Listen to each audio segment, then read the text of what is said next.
Good morning. What's the buzz? What's the buzz? What's the latest? What's the down low? I was listening to radio on the way in. Won't say where I was listening to radio. I was supposed to go like this. Hey, how you doing this morning? Wake up with Ta Baby. Why do people love to... You've got a microphone that's supposed to be 9 inches from your face, not right here, and then you're screaming too. What... Did that start in like the 1950s with like rock and roll radio? Do you think that's where it started? No, I wasn't there. No, you wouldn't want to research any history though, or gain any knowledge of anything. I'm sorry. You want me to do like in-depth history of why people are bad at their jobs? No, if you got into radio, you'd think you'd research it a little bit. Feels like less than 9 inches for me. Well, it would be for you, yes. Yeah. Oh God, I was going to do it, but I didn't. That joke was very set up. It was right there, wasn't it? Both of us just say, don't worry about it. All works what did you out. do this weekend?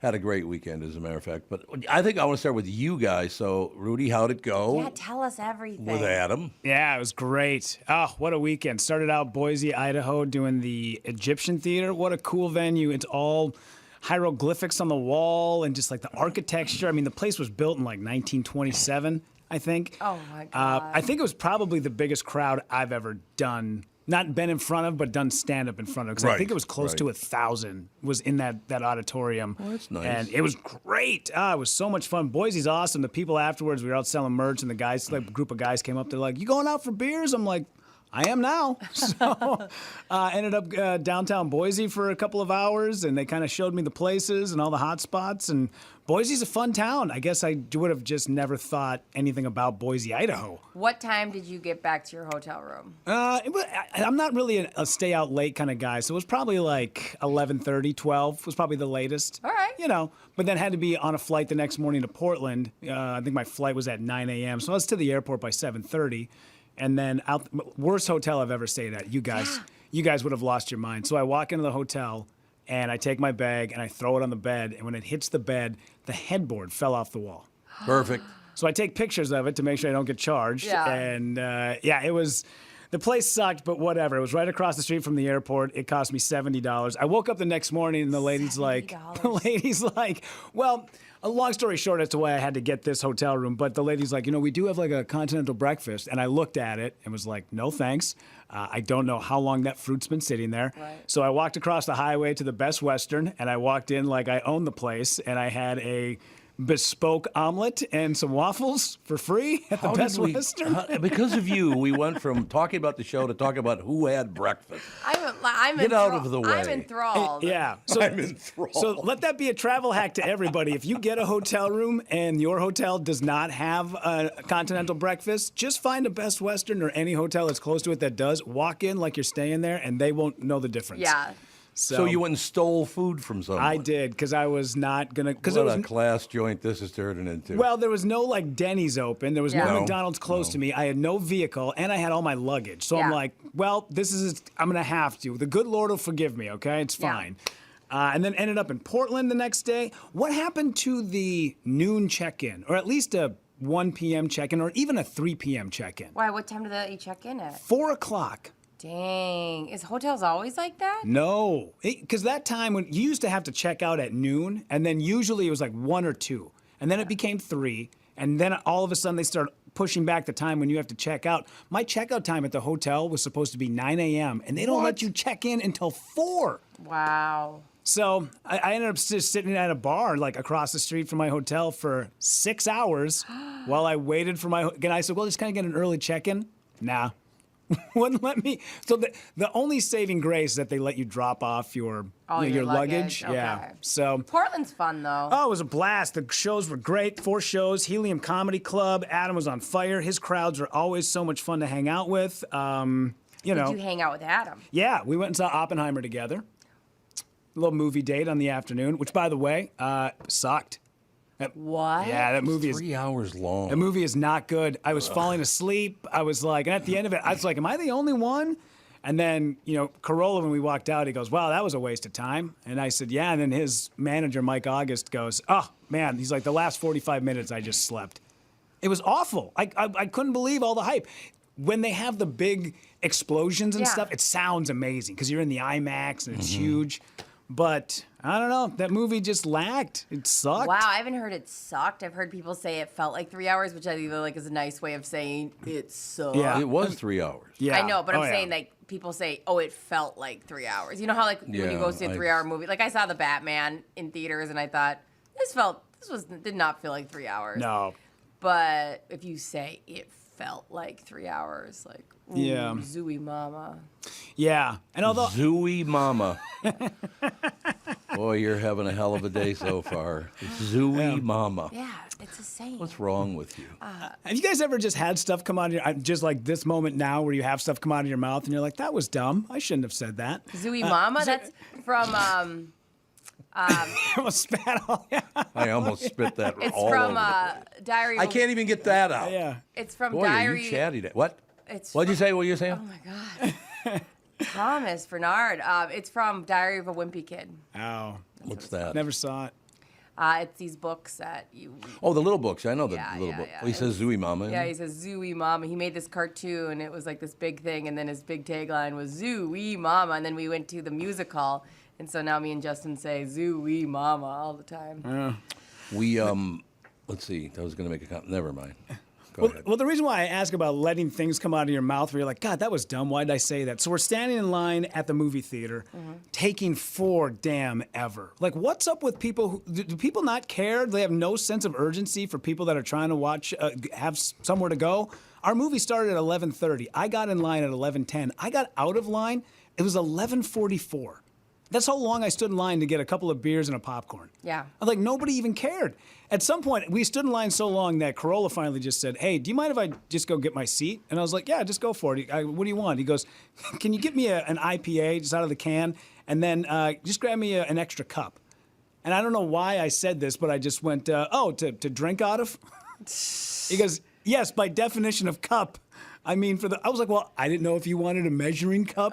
You need to be more specific about these things. I hate when that happens. Yeah, and then he walked away. I was like, that was the dumbest thing I think I've ever uttered in my life. But the fact that we waited over 40 minutes to get a beer, and I don't know if it's just customer service all over the place, but it's awful these days.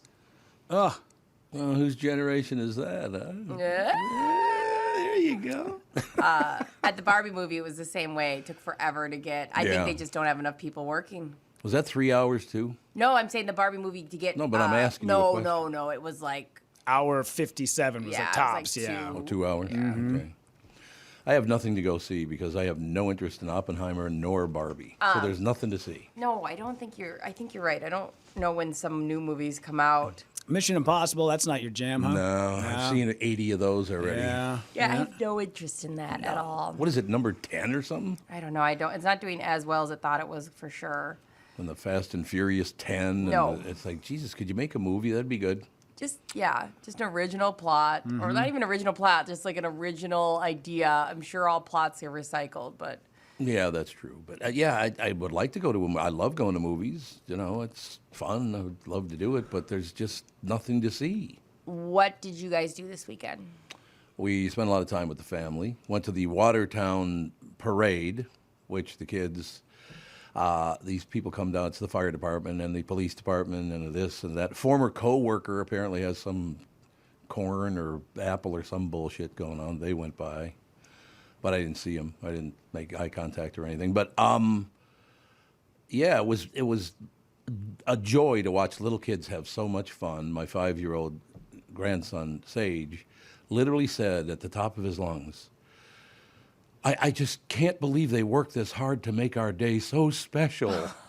It's like, what? Sage, calm down. Mouthful of Tootsie Rolls. I know. Oh, yeah. Sage is like something out of like a Hallmark movie. Like he always is saying these things where you're like, what is going on with you? He does. He does. But it was a great, we go every year because Andy lives out in that area. Yeah.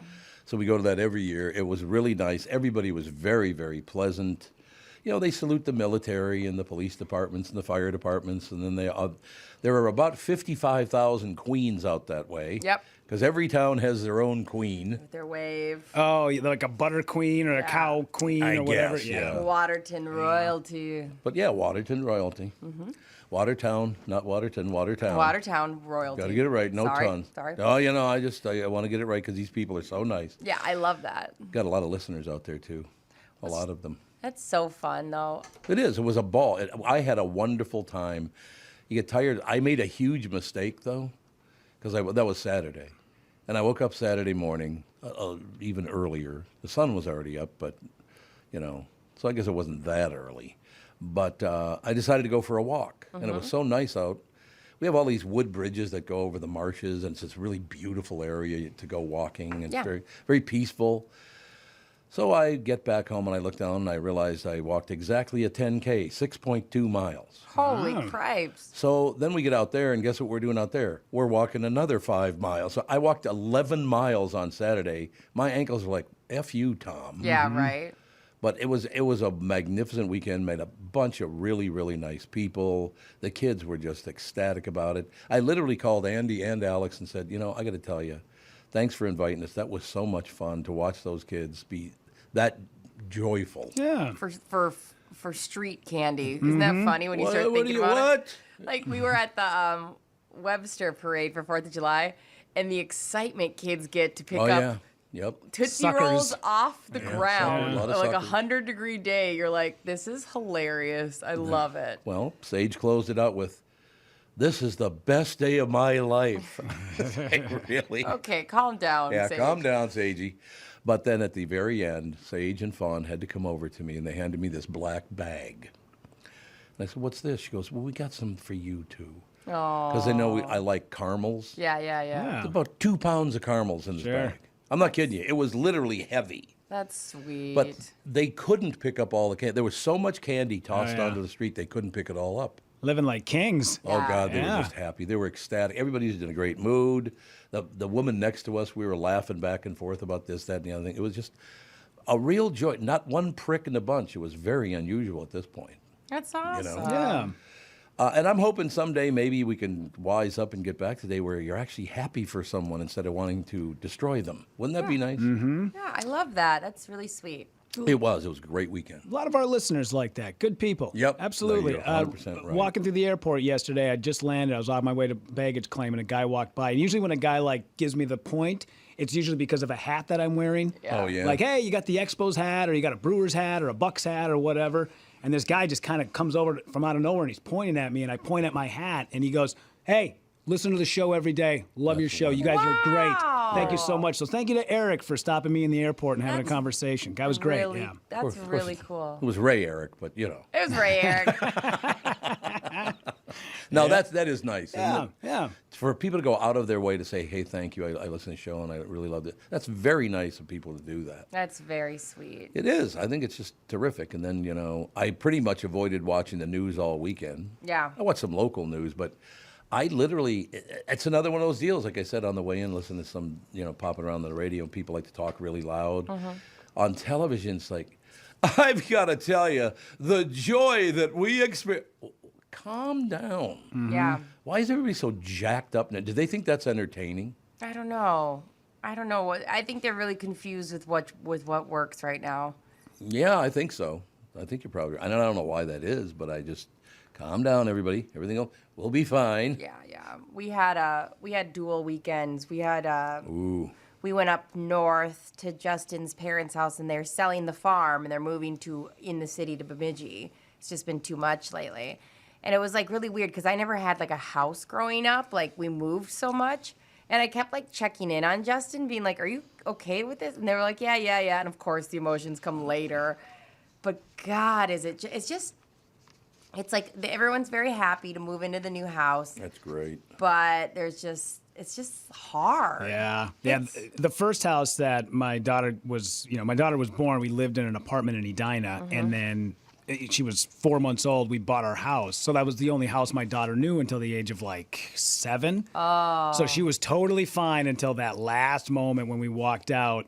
And then she starts crying, and her and I just sat in the living room together and just hugged it out, and she Yeah. bawled. By the time we got to our third house, she's just like, whatever, I don't care. Like, See. has no sentimental value towards the third house at Yeah. all. She's like, whatever, sell this place, keep it, I don't care. Yeah. Yeah. We do have to take a break here, ladies and gentlemen. God, 7:15 already. What do you think of that? I should probably do a little what? I said holy buckets. Here's the deal. Mostly sunny and warmer today. Still hot. Still not humid, excuse me. It's good to hear.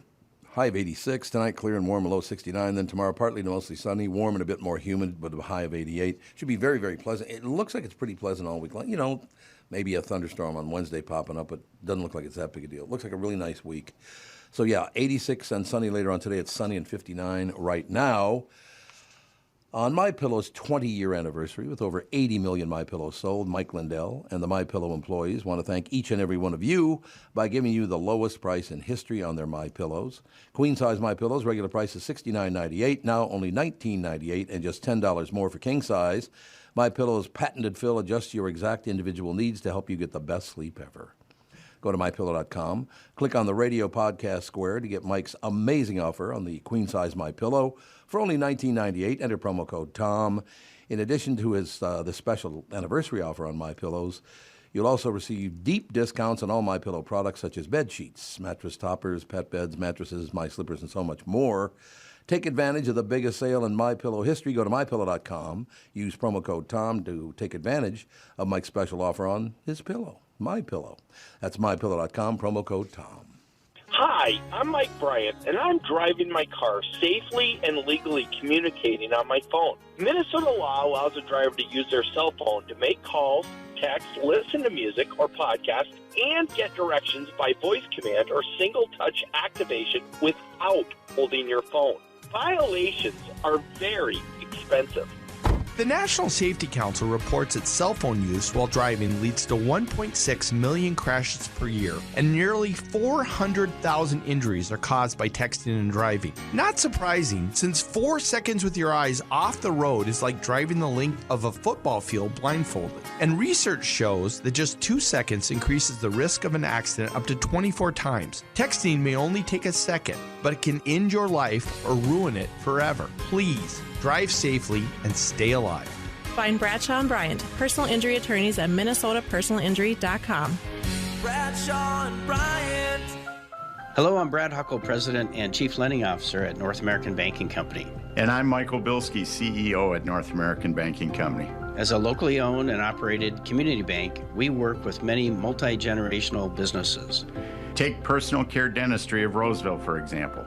Dr. Walter Hunt, also known as Painless to me, has been a longtime customer of the bank since we opened the bank in 1998. When his son Kyle was ready to join the practice, they wanted to expand quickly.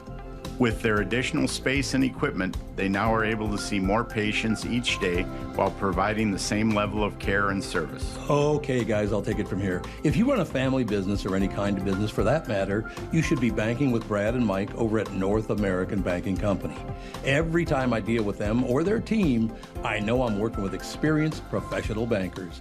So why not bank with my banker? North American Banking Company, a better banking experience, member FDIC, equal housing lender. It's time to beat the heat. This is Tom from my friends at Miller Marine and Power Lodge, giving you the keys to a cool lake breeze. With clearance pricing on 2023 luxury pontoons, fishing boats, and more, our dog days of summer won't last, and neither will their inventory. So do both of us a favor and go from floor to shore today with iconic Bennington pontoons and tri-toon packages at doorbuster pricing at Miller Marine in St. Cloud and all Power Lodge locations. Get your first cruise in by sunset. But don't wait on this limited time special. Power Lodge offers competitive financing with no money down.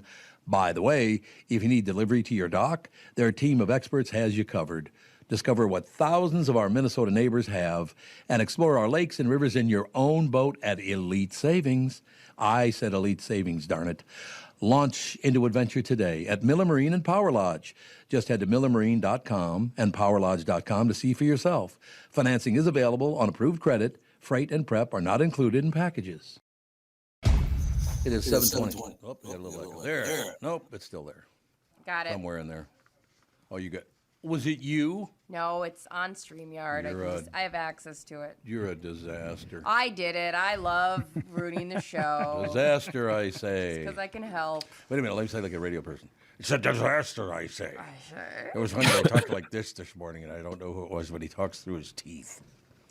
I don't know if he's angry. He might be angry, though, this morning. That could be what it is. Maybe he's getting braces. Maybe. It's true. Bob Sansevier Sports is brought to you by Michael Bryant, Bradshaw and Bryant, personal injury lawyers seeking justice for the injured. Contact Bradshaw and Bryant at minnesotapersonalinjury.com. Michael Bryant, Bradshaw and Bryant, bringing you Sanny. I blame him. For everything, or just the your miserable twins? No, just for having you on the show. Oh, all right.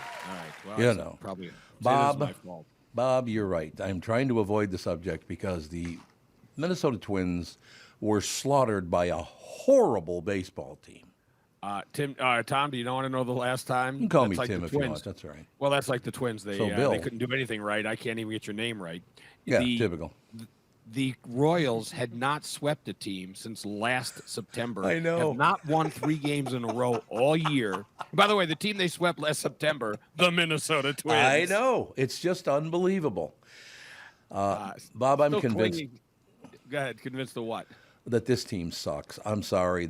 I keep holding out hope that they're going to be good. They go on little streaks. But to be swept by one of the worst teams, probably the worst team in baseball. Can you think of somebody worse than Kansas City? Well, Oakland's worse because that's true, they were only a couple of games away in terms of winning percentage. Right. Now they're on a surge. They've won 3 in a row.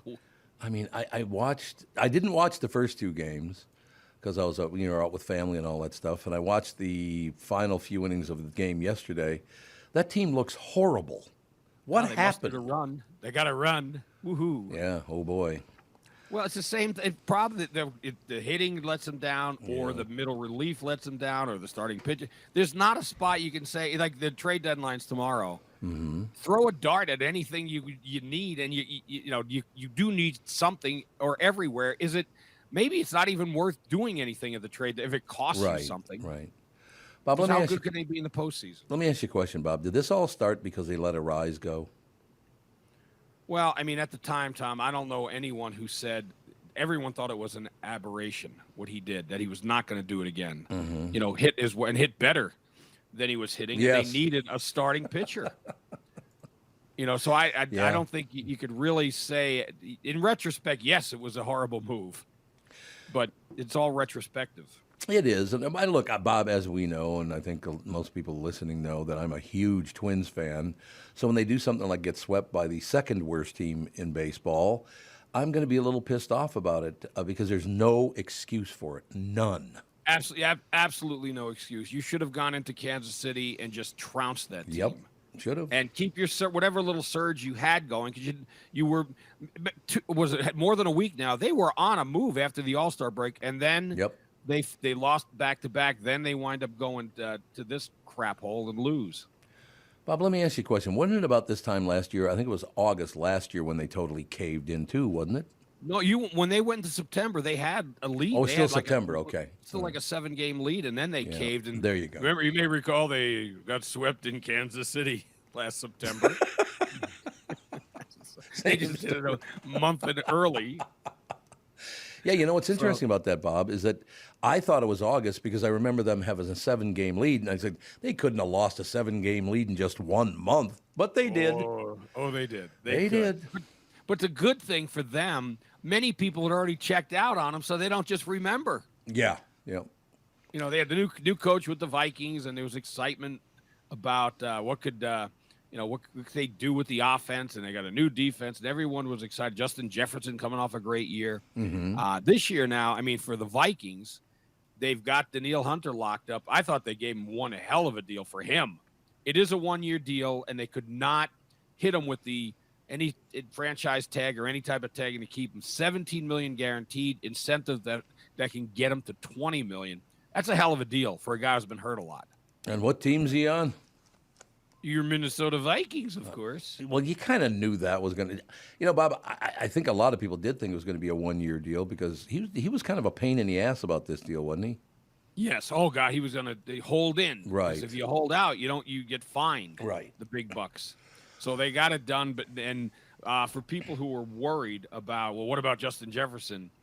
Justin Jefferson, his money will absolutely be guaranteed.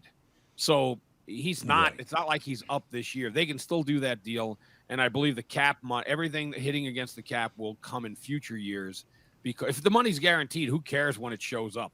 Yeah, that's a very good point, Bob. You know, it's one of those situations that just being a Minnesota sports fan.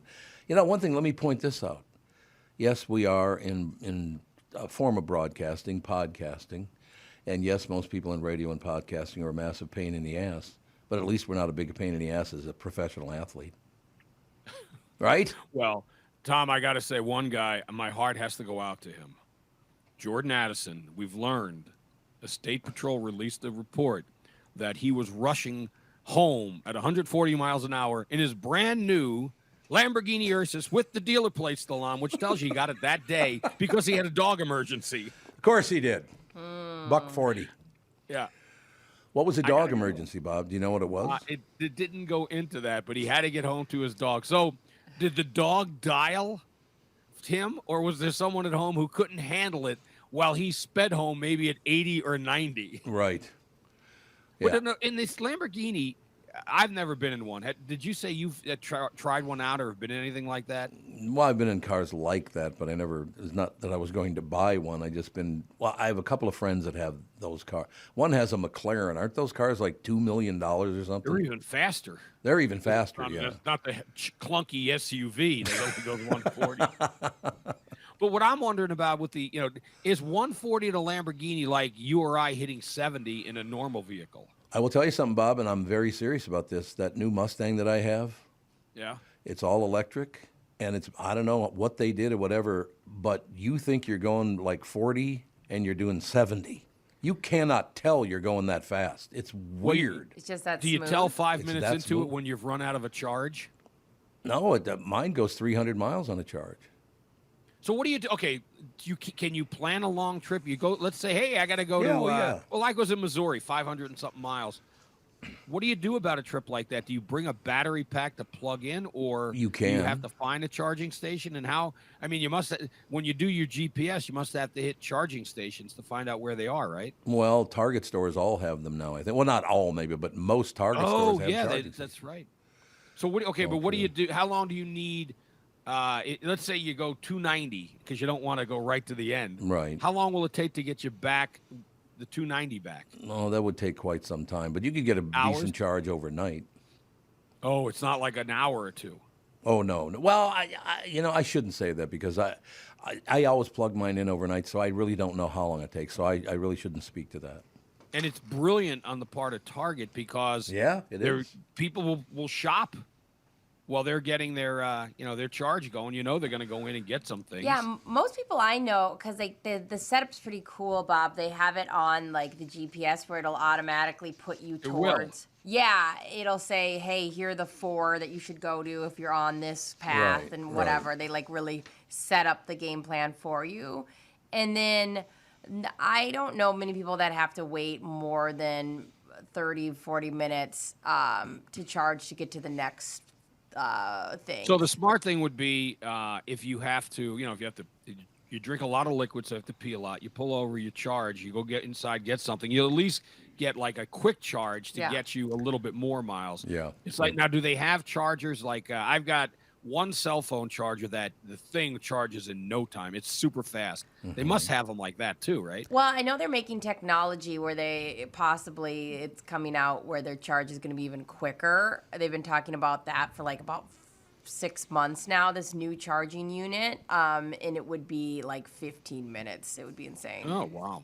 Tom, I was going to say, I'm sorry, Bob, but Ford's website says that for every 60 miles, if you were at a charging station, it takes about 10 minutes. Yeah. Well, that's not bad. Yeah, if you kind of do the math on that, you're probably looking at, whatever it is, about 45 minutes to an hour. Yeah. Fully charge it, yeah. Fully charge 300 miles? If you kind of do I guess it'd be about an hour 15 maybe, if you kind of do the math. Way. There's no way. That's what Ford's website says. But the one nice thing about it is that it does force you to not drive those long because 7 hours in a vehicle at one shot, you get iron ass at the end of it, man. I like stopping at that 2.5 hour mark. Yeah, I agree. So, Tom, when you got it, did they tell you, like, did they brush over it? Because you need a new battery. They're not cheap. Oh no, they're very, very expensive, aren't they? Yeah, I mean, aren't they over 10 grand? The battery is I don't know if it still is, but the early ones were. I think you're right. And I'm really curious about this. Did you think about getting one that was a hybrid? Because there, at least you can, switch over to the fuel part of it. No, well, Doug Sprinthal picked this car out for me. He said, I got a car that you're going to want to see because wherever Doug goes, that's where I'm going to get my car, right? Sure. I did all those years at Walzer because he was there. Now I go to Flagship because that's where Doug is. Plus, the guy who owns the place is a great guy, John, a really nice guy. But it was recommended by Doug, so that's good enough for me. That was it. And I love that car. He knows his vehicles. Yeah. He does. Even though I give him crap and he gives me crap about things. He took a shot at me on Facebook about it. I remember what it was. Well, good. It's so easy, because of what you do broadcasting, blah, blah, blah. So I said, you're right. And if I was really looking to do something easy, I would just gone into selling cars. Oh, I like it. Yeah, so I love Doug. He's the best thing about him, and this is why I like him, is his wife. Because if she saw something good in him, there must be something good in him. I agree. Am I right, Sarah? You'll get no argument from me. Well, I know a couple of other women like that, too. Let's see. There's this one named Mary. I don't remember her last name. Yeah, I wouldn't have any idea. And then there's also the flip side, because Brittany's husband, what a saint. Yeah, I know. He has to put up with. I know.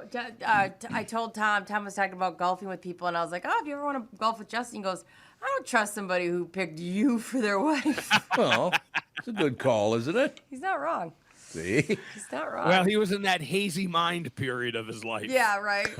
The countdown was happening. Hey, Bob, I saw that one of your kiddos won some mini horse stuff, right? No, it wasn't mini. It was pony. We went down to Shetland Congress, and that's why we were in Missouri. And he won a national championship it's called Roadster, where he wears silks. It's all speed. This horse is incredible. Yeah, that's awesome. Yeah. Which horse was it? His name is STS Down to the Wire. His nickname, he goes by Win, and the horse does win. That's awesome. Shane's when you're driving, the key is like we're driving in a cart. If you have good hands, and Shane has great hands. By that, he knows some horses you have to not go hard on give them a lot of rein, which means you let them, you just let them do what they do. This horse, the more you pull him back, the faster he goes. Because that's like putting the pedal, it's like pulling a Jordan Addison, putting a pedal to the metal. And that's the same sort of thing. So yeah, that was, it was fun watching that. We hadn't gone to a national show in a few years. So hopefully he's got the bug again, but he kept complaining he wanted to come home. Congratulations to you and your family. That's exciting. No, it is for him. So yeah. And then I got to do a quick PSA. If you have a trailer, any kind of trailer, always go through and do a simulated flat tire. And I had everything. I packed my DeWalt drill so that I can get the lug nuts off fast. I thought of everything except getting the spare off because the lug nut on that was so deep set I couldn't get to it. So middle of nowhere in the middle of Iowa, we pulled off and we found it was like a park reserve. So we backed up there and I wound up having to call not 911, but seeing if a cop could bring it out because I could not get AAA out.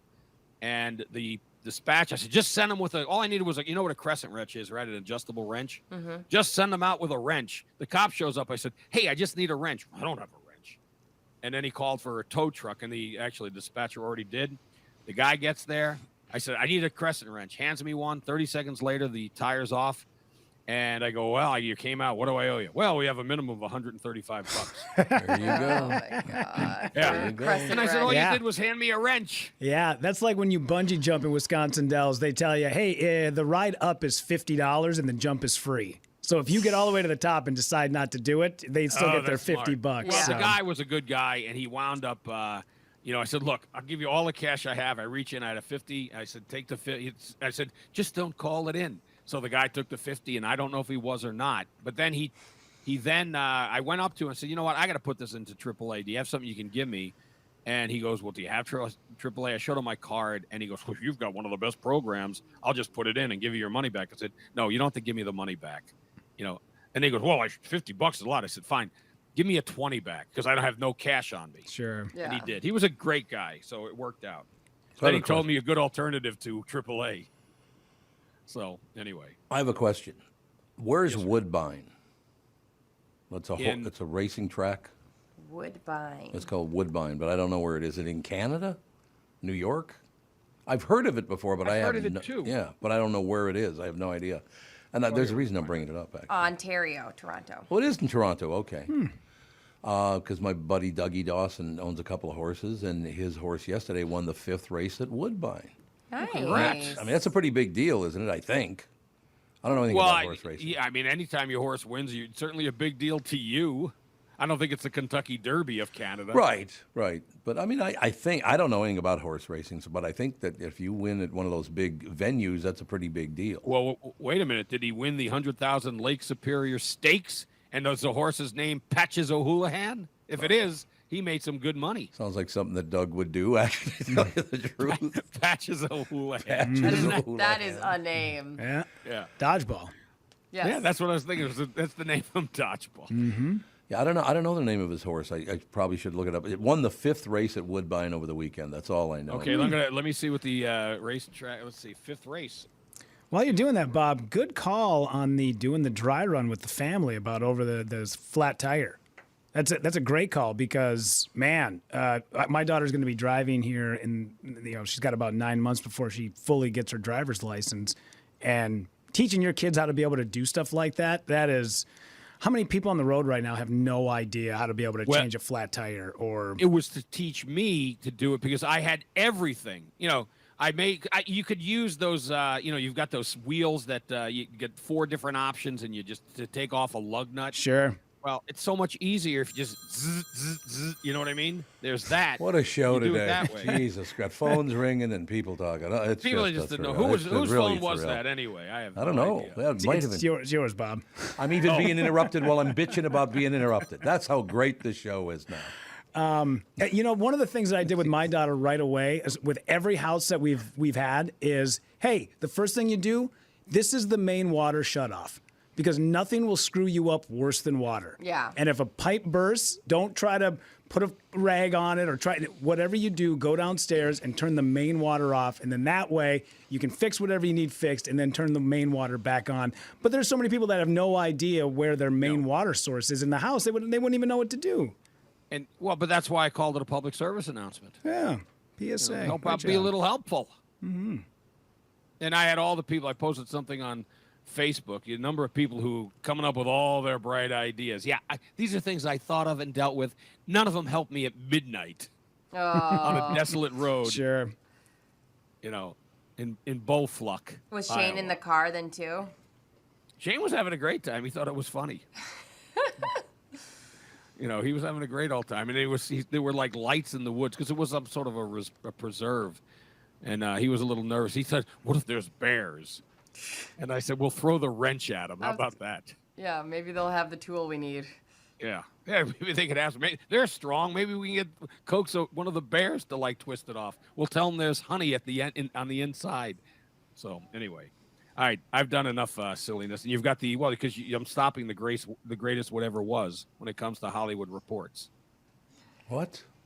Not now. What's her? She's not on yet. What No. do we do? What happened over the weekend? Doesn't she come on at 7:35? No. Brain malfunctions. Oh, you changed her time? You changed your time. Well, no, I didn't get the memo. We'll keep you in the loop. I'm in no loop. What that's a day. For sure. What a day. Did you guys drink a lot over the weekend? Is that what it was? No, I hope not. Yeah, I hope not, too. I'm thinking of starting. I figured it's time. You think we'll ever get back to me finding out who won the 5th race at Woodbine, or are we going to talk about other shit? I took a quick look and I could not find. You're a disaster. Okay, fine. Let me. Do you No, I think can they'd look it have up, the Bob. exact No big deal and tell you which ones it was? I looked which and I one have it no was. idea how to read any of this. It's just Get numbers. Gelfand on the phone. I'm sure he's up. That's Right. true. Yeah, that is true. He could tell us. All right, Sandy, what else has happened? Anything good? Well, I mean, there's a lot happening in the world, but in terms of local sports, that should cover it. The Neil Hunter thing is a big deal, and it'll take your mind off of the Twins for a nanosecond. Yeah, that's true. Very good point. All right, Sandy. Well, we'll talk to you tomorrow. I live for Friday. Friday. Yep. Oh, you almost said Sunday. Until my day's all screwed up. All right, we'll see you. I'll see you later. Bob Sansevier, ladies and gentlemen. No, I actually asked a psychologist about this once. Why are there certain days when nothing ever lines up, that people are all over the map? And he told me, but I forgot what causes it. But it does happen a lot, that people get very scattered all on the same day, and there's a reason for it, but I can't remember why. Must be a position of the moon or something. Interesting. Someone's got a case of the Mondays. Yeah, both of you. Believe me. Yeah, we're the cranky ones. I'm not cranky at all. I just try to get a word in on my own show. But, it's all I'm asking. No big deal. Paint the Town Silver is what I found is the winner of the 5th race. At Woodbine. At Woodbine. I don't know where. It doesn't say who the owner is or anything. Oh, no big deal. But Dougie Dawson's one of my favorite people, and he was a great guy. And I just want to get in on it quickly. No big deal. Do you think the 15 things, we only got about 4 minutes left here, are the 15 things too much to get in 4 minutes? You've looked at it, I have not. I, hands down, think we can knock that one out in 4 minutes. Okay, that's what we'll do then, because we got a bunch of people coming up in the next segment, no question about that. The Get Off My Lawn memes poke fun at how old folks complain about everything. Old folks? Mm-hmm. How about everybody complains about everything? There you go. That is a fact, man. Everybody loves to complain. But it isn't just the boomers. There are plenty of 7th graders who are sick of putting up with 6th grade BS. People online are talking about things that are getting too old to deal with. You could probably relate to a few, no matter how old you are. Arguing with other people. Well, that's all people do is argue with other people now, correct? I do think there is a kickback right now going on where people just don't want to argue. I don't want to engage in a Facebook fight. I have no interest. I will not. You see, that's the problem, because I don't go on social media. I don't know that happens, but it does happen out in the street, too. People are always arguing about something. Yeah. Well, I told you that one guy. He asked me about my political views, and I said, I'm not really a Democrat, and I'm not really a Republican. I'm just kind of middling. And he went, oh, you're one of those. So no matter what I said, he was going to tell me I was wrong. Yeah. That's just how people are now. Yeah. I don't know why, but arguing with other people, one person said it makes me think of Keanu Reeves. He once said he protects his peace by refusing to argue with anyone about anything. I agree with Keanu Reeves. Don't even argue with people. There's no reason for it, because you can't win anyway. Yeah, nobody's looking to have their mind changed, so it's like, what are we doing here? He said 1 + 1 = 5. You're right. Have fun. Check you later. I love that. Concerts without assigned seating. I didn't know they still had concerts with general seating. Oh, yeah, First Ave. Really? Oh, First Ave has no, well, first off, there's no seating, but like. Yeah, there's no seating. The Palace, they have half of it is just freestanding and half of it is assigned seating. I did not know that. I didn't know that, because there used to be like people getting trampled at general seating. Yeah. Yeah, that's not a good idea. Lack of sleep, also sleeping on an air mattress, caring about people who don't care about you. Sitting on the floor. Oh, you don't want to sit on the floor ever? Who cares about this stuff?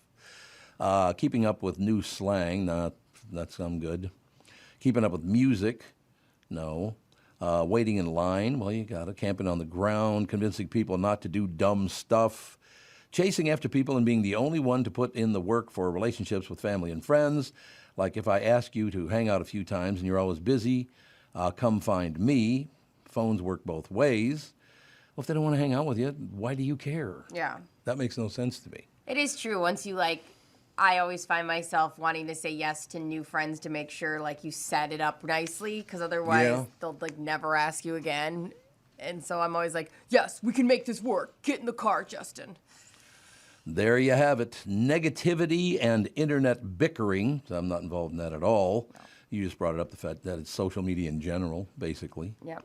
And finally, other people's drama, also, quote, people in general. Oh. So, I mean, that is just, people just don't want to get along right now, and I don't know why that is, because I'm very lucky. I get great stuff that happens to me all the time, whether it's intentional or not. Like I said, the fact that I got to see my aunt one more time before she died, and it was just a total coincidence. Yeah. I'm very, very, very grateful for that kind of stuff. Yeah, that was a good move. I mean, but it was nobody's move. It just kind of happened. Yeah, but I mean, like, that was very, like, wonderful. Let's go out of our way on this drive home and go see my great aunt. That's amazing. It was my aunt, wasn't my great aunt. I'm sorry, your aunt. Don't start with me now. I thought she was awesome. That's why I said great aunt. No, my great aunt would be about 140. That's That's the big difference. Sorry, I thought you were younger than you are. My bad. Yeah, believe me, I don't act like it. There's no question about it. We can take a break here, ladies and gentlemen. Stream the Tom Barnard Show on the app or on the website and listen for at least 1 hour a day to be entered to win a pair of tickets to Pink and Pat Benatar in concert at Target Field on August 10th. Listen to our show on the stream for an hour each day and win. Tickets are compliments of Killebrew Old Fashioned Root Beer and Cream Soda. We shall take a break. Be right back. Very, very special guest coming up next. Kristen Bird also coming up in a bit. Looking forward to that. Matter of fact, Kristen Bird will be up next and our special guest at the top of the hour, so that's good. I like it. Hi, this is Tom Barnard. My friends at Niemeyer Trailer Sales at their Albertville location just off Interstate 94 would like to extend a special offer going on now through the end of July. It's for all our Tom Barnard Morning Show listeners. When you visit their Albertville location, mention that you heard me, Tommy B., tell you about this July-only savings opportunity on travel, trailers, and pickup campers. Now, you must be a qualified buyer, but here's the really good news. Receive up to $5,000 off the advertised price on all their new in-stock inventory. As always, terms and conditions do apply. Brands include Rockwood by Forest River, Arctic Fox by Northwood Manufacturing, Cirrus by New Camp, and more. Now is a real good time to buy and take your passion on the road with Niemeyer Trailer Sales. You can't just sit around. See my guys and gals at Niemeyer's in Albertville or peruse their current inventory at Niemeyers.com. That's Niemeyers.com. Niemeyers.com. The up to $5,000 off sale event ends July 31st today. It's time to beat the heat. This is Tom from my friends at Miller Marine and Power Lodge giving you the keys to a cool lake breeze. With clearance pricing on 2023 luxury pontoons, fishing boats, and more, our dog days of summer won't last, and neither will their inventory. So do both of us a favor and go from floor to shore today with iconic Bennington pontoons and tri-toon packages at doorbuster pricing at Miller Marine in St. Cloud and all Power Lodge locations. Get your first cruise in by sunset. But don't wait on this limited time special. Power Lodge offers competitive financing with no money down. By the way, if you need delivery to your dock, their team of experts has you covered. Discover what thousands of our Minnesota neighbors have and explore our lakes and rivers in your own boat at Elite Savings. I said Elite Savings, darn it. Launch into adventure today at Miller Marine and Power Lodge. Just head to millermarine.com and powerlodge.com to see for yourself. Financing is available on approved credit. Freight and prep are not included in packages. Do you know the secret to losing up to 1 pound of fat every day? Hi, I'm Dr. Adam Schatzko with mnfatloss.com, and I know the secret. Our unique weight loss program makes it easy to lose weight, get healthy, and get your energy back naturally, safely, and effectively.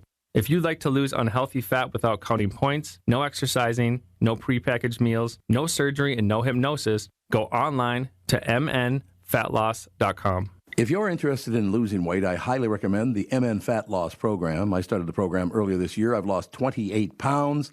Honestly, it's been easy. I don't have to exercise. I eat delicious real food, and I'm not hungry. I recommend the program to anyone wanting to lose weight. Many patients lose 20 to 30 pounds in about a month or two. For your free private weight loss consultation, call 763-312-7600 or schedule online at mnfatloss.com. That's mnfatloss.com. Dr. Adam Schatzko, D.C. Results may vary. We are back, ladies and gentlemen. Kristen, oh, you got Hannah. Who is Hannah? No, I was talking about something to a friend of mine just now about something. Hannah works with Chris Egert on Channel 5's Eyewitness News. She's having a baby leave, and I think she's coming back in like a week. I think somewhere like that. Yeah. And then your kitty showed up today. London. Bust through. She's like, oh, I'm going to hear Tom. She loves your voice. She's a good kitten. That's all I have to say. She's a sweet girl. It's all true. So, Emily, Emily, you can put your headphones on. Unless you don't want to use headphones. No, I can use them. I mean, you don't have to because, All right. if you... Am I supposed to hear something? I'm telling you, this is turned one on. hell of a day we're What having. is happening? I heard the other segment. Honest to God, we changed the subject about 5 times in that first half hour. Now we can't get this to work. And then a phone rang, and oh my gosh. Can't get the StreamYard to come up. I don't know what the hell's going on. But there are days, and I'm not kidding you, and I can't remember what they're called, but there are days when no one pays attention. And I mean no one. Well, Tom, Mercury's in retrograde. Yeah, Didn't that's you- exactly. didn't There you go. Mercury's in retrograde, everybody. My crystals have been telling me all day that I wouldn't doubt it's it. really starting to throw off my equilibrium. It's Mercury. It's retrograde. I actually think that StreamYard did an update over the weekend because I had an issue getting on, and I logged off and fixed it and then came back on. Well, you know what you should do then? If that's going to happen, you should show up a little early and make sure it doesn't happen. I Remember did. those days? That's what I'm saying. You did the right thing. I did. I troubleshot.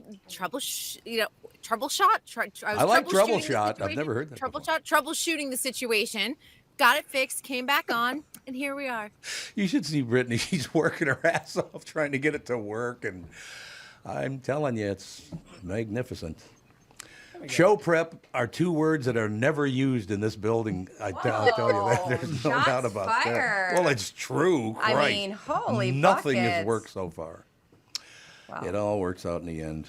I'm a very happy man about it. It You're gives me something to talk obviously. about. Yeah, there you go. Well, it does. I'm just telling you. It is the way it is. So Emily and I work together. Well, do I work for you? I guess I work for you. Oh, how is that? Well, because it's my job to, To make sure it works out. yeah, to fix you. Is it working? It's working great. There's no Did she do it? Did she fix you? Yeah, apparently it got all taken care of. But Emily, Kristen, Burt, and I have worked together. How many years now? 11 years?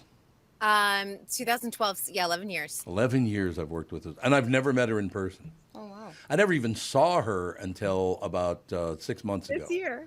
I had no idea what she looked like. I had no clue. You did. I have my profile photo up on. I don't ever look at that stuff. You made comments in the past. Yes. Well, that's true. So, we're going to talk to Emily about one of the things that we're doing together, Twin Cities Premier Health.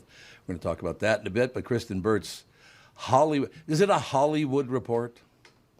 It is a Hollywood report. We are still here and alive despite the fact that we are deep into a strike, and everyone's starting to kind of feel the economic effects of this strike. Yeah. I went over the weekend and was with a WGA writer and a couple of SAG people and a couple of Producers Guild people, and everyone is saying not only are they feeling it in their household, and they're also seeing that a lot of the service industry is starting to feel it. Restaurants and even things like beauty services, all of those things that you just use as extras in your household, people are cutting back because nobody's working right now.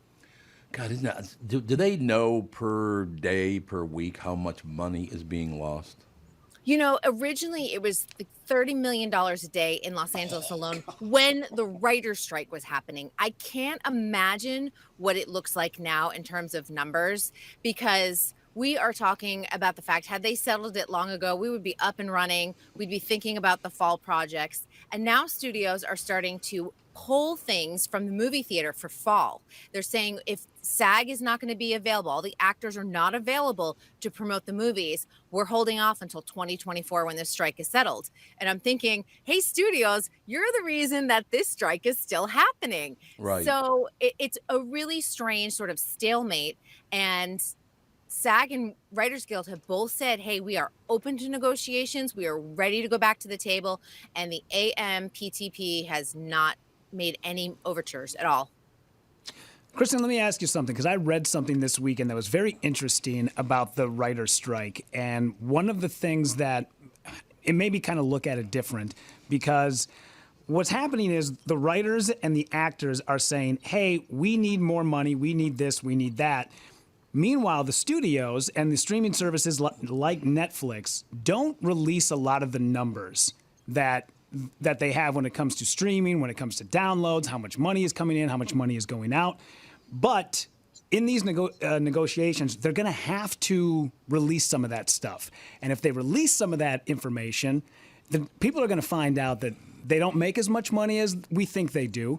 that their download numbers and their streaming numbers are not as big as what we think they are, then their stock prices are going to plummet because of that, and they don't want to lose what they already have. So that's why they're not releasing any of this information. They're almost, in a way, protecting writers and actors by saying, hey, if you make us disclose any of this information, now all of a sudden there's not going to be these resources like Netflix or Hulu or Amazon Prime anymore. So we're kind of doing you a favor by holding out and making you take a little bit less. Does that feel like maybe that could be one of the reasons why this hasn't been resolved yet? So I would actually say some of that, because not releasing the numbers, a lot of us have been speculating that there's really only like 10 really successful shows out there, like your Stranger Things and things like that, those really epic shows that everybody watches across the board. And that by not releasing the numbers, they reveal how little people watch, or maybe they watch like Tom does, 5 minutes, and then they completely drop out. But the other thing is, a lot of these streamers have introduced advertising dollars into their different tiers of subscriptions. They don't want the advertisers to pay less, because that has been their dedicated source of income. And I think, some of it goes, maybe they're protecting the writers and the actors in some way by saying, hey, we don't want to expose you to the fact that nobody's making any money. But really what it does, it loops us all back up to the top, to these CEOs. If the streamers aren't making all of these monies, then why are the CEOs making hundreds of millions of dollars in all of this? Sure. Because that's really what it comes down to at the end of the day. Yeah, I could see that. It just, I'm telling you, streaming is, though, going to destroy the... Well, these guys were talking this morning. I have not seen it. I wouldn't even think of seeing it, but I guess Oppenheimer's terrible. It's, I have a lot of friends that really enjoyed it. It's too long for me. I'm going to wait until I get my SAG screener to go and watch it. I'm not going to lie. I'm going to watch it from my house, not in the movie theater. It did extremely well this weekend. It earned, another $46 million at the box office. It is extending its run into IMAX for another 2 weeks because it's been sold out in those theaters. And, and of course with Barbie was another $93 million weekend. Those are the two movies. They're original stories, and the audience is making it known that, hey, we want original stories, and they're showing it with their box office dollars. You haven't seen the proof of this yet, but they're claiming there's one huge mistake in Oppenheimer. Do you guys know what that is? There's a big, it's either a lie or a mistake. Oh, yeah, I just read about this. There was something about the timeline that not existing. Oh, okay. It was like one of those weird oversights that they were actually really surprised by. Oh, God, what was it? I would tell you, because I saw it this weekend, but I fell asleep 3 times. Yeah. The only time, no. The only time it woke me up is when they actually detonated the bomb, because I saw it in IMAX, and it blew my goddamn shorts off. And it sounds amazing when you see it in that theater, but the rest of the time, it's outside of them blowing up the bomb, and it's just 3 hours of white dudes all screaming at each other in a conference room. I'm like, okay, I can watch this at home. I don't need to see this on a giant screen. It just felt like there was so much to take in, and I don't know. Somebody had told me when we were walking out, a guy goes, there's a documentary on Oppenheimer. I think it's on Netflix. It's an hour 45, and it gives you everything you need without all of the extra fancy, cinematic shots and just get the information and move on. Yeah, it's just so much. Ugh. No, and that's my problem with Christopher Nolan films. And we had this discussion on the family on Tuesday. I just said, I find his movies just not to be my jam. It's too much. And then the payoff is in the last 20 minutes. And I'm like, why was I sitting here for 2.5 hours when the payoff is, only a 20-minute section? So, but, Tim is a huge Christopher Nolan fan. And Tim was like, this is fantastic. And he thought it was really well done. So, it's just, I think, a matter of is Christopher Nolan your type of filmmaker or not? He's not mine. The big mistake everyone was talking about was the American flag that had 50 stars ahead of only had 48 stars at the time. Oh, sure. And everyone was very up in arms about that. Yeah. Someone was not paying attention on their details. But that's their job. That's what I don't understand about that. It happens, that's why when you look at these true to life stories, things that are adapted for the screen, there are always things that have been Hollywoodized. And that's why I always oftentimes there is a companion documentary or a book. And I always like to read that, because then you go, okay, this is the real story of how it unfolded. Yeah, I saw that all weekend, and I didn't check out to see, because I wanted to find out on the show what the big mistake was. But that doesn't surprise me that somebody wouldn't take they probably don't even know how many stars are on the flag. They have no idea. How many They states are there? probably don't know what the last state in the union was. No, so. they don't. I'm sure people just don't pay attention to that kind of stuff, unfortunately. But getting back to streaming, there is a show, I think it's on Netflix, Maybe it's on Prime Video. It's called Deadloch, L-O-C-H. It's from it's a show from New Zealand. And I like tough, strong women. I just love them. This whole show is nothing but a bunch of tough, strong women. And there's one, and you'd recognize her. Her name is Madeline. I can't remember what her name is. She uses the C word and the F word about every other sentence. Oh, not every other sentence, about twice per sentence. She's not very big. She's a police. Well, she's, I think, like a sergeant or a captain or something on the police force. And all she does is rail on people using the filthiest words she can come up with. It's really something else. It's a damn good show. It's very well done. That's the kind of stuff that I want to watch. The good acting, good entertaining, really, really good writing. Do you think the writing in television and streaming now is a lot better than movie writing? Oh, definitely, because they're telling so, original stories that we're not seeing on the big screen. We're seeing just franchises, sequels, reboots, that type of thing. Where on TV, we're hearing stories that we would never have heard 10, 15 years ago. And I think that's why streaming has had its golden age. But of course, the studios were dumping so much money and maybe not earning that money back has been the issue because they got caught up in things like Emmys and Golden Globes and SAG Awards. So you get caught up in the prestige. You get prestige television. Boy, I tell you, you throw in, the new Justified. There's a lot of really good streaming. I just don't know why I'd go to the theater for 3 hours to watch something when there's so many great things to watch on streaming. Well, and everyone's rediscovering Suits. Suits is a show. Yeah. Yeah, and it's been really amazing to watch it. It's broken records on Nielsen ratings. It went from, it was originally a USA Network TV show, moved to Peacock, because of course that's owned by NBC Universal. But when it wound up on Netflix I think it launched June 17th there, people started watching it. And I'm sure some people watched it because Meghan Markle, this was her last acting role. Yeah. And she did 8 of the 9 seasons before she married Prince Harry. But people are rediscovering it. They're seeing huge numbers for it, that there's already talk of possibly reviving the series. They already are like, well, we know Meghan Markle's out, but the rest of the cast is interested, but they are astonished at the numbers. So it is proving that the power of Netflix still is there because people aren't discovering it on Peacock. Yeah. They're discovering it on Netflix. It kind of shows that Netflix is the one streaming network that almost every household has. Isn't that amazing, the job that man did? And I'm assuming it's still the same man that owns Netflix, but the delivery service of the discs at first, or actually it was video or audio and videotapes at first, and then it became discs, and then he moved into, that guy is very, very smart. Yeah, Ted Sarandos. There you go. Yeah, and I do miss those red envelopes. I'm not going to lie. When I was traveling a lot, I would dump one off in one city after watching it on the plane, and I know when I arrived home, there were other, DVDs waiting for me. It was great. No, it is. It's magnificent. Catherine and I were hanging out with the grandkids and the kids all weekend long, and we just kind of sat down on the last night on a Sunday night, and we could have watched, there were 5-10 shows we could have watched. Didn't have time to do it, obviously, but it's really nice to have television that's that good. It is, and this fall we will be catching up on our cues and things that we've been dying to watch. Between movies and TV, it's going to be a little bit of a content desert, I would say, and it's going to be a little tough, but once they get back up and shooting, and I think everyone's kind of using the holidays, like the strikes will be settled before the holidays, hopefully sooner than that, but by January we will start seeing new content trickling in. I'm hoping.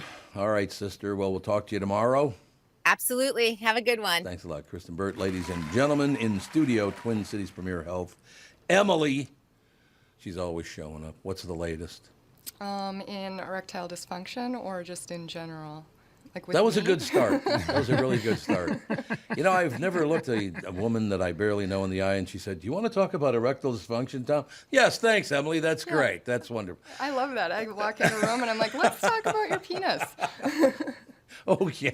Oh, look at you over there. Hey, I'm enjoying this. Let's talk about Tom's penis. Why not? It's such a big subject, though. Might take up the whole hour. One thing I will tell you, the first time you go in, it ain't looking too large because it kind of shrinks up. You go, what are we going to do? And he has a giant penis. Yeah, there you go. So who was that about again? Oh, gosh. I don't remember. We were bringing somebody on the air. I can't remember who it was, but you were like, oh, he's a such and such. He's an actor, and he's a blah, blah, blah, and he's got a giant penis. Yes. Yeah. Oh, what's his name? The not very handsome guy that all women love. What's the comedian from Saturday Night Live? Pete Davidson. Pete Davidson. There you go. Yeah, that's what it was. Yeah, he's supposed to be packing heat, I guess. That I don't know anything about that. So, Emily, how did you get involved in the doing what you're doing? Yeah, I've always, so I have 11 years in the sexual health, medical industry. That's kind of just been my whole career. As an RN, I started out working in reproductive health and then got my nurse practitioner degree at Georgetown University. Oh, big shot. I'm smart, Tom.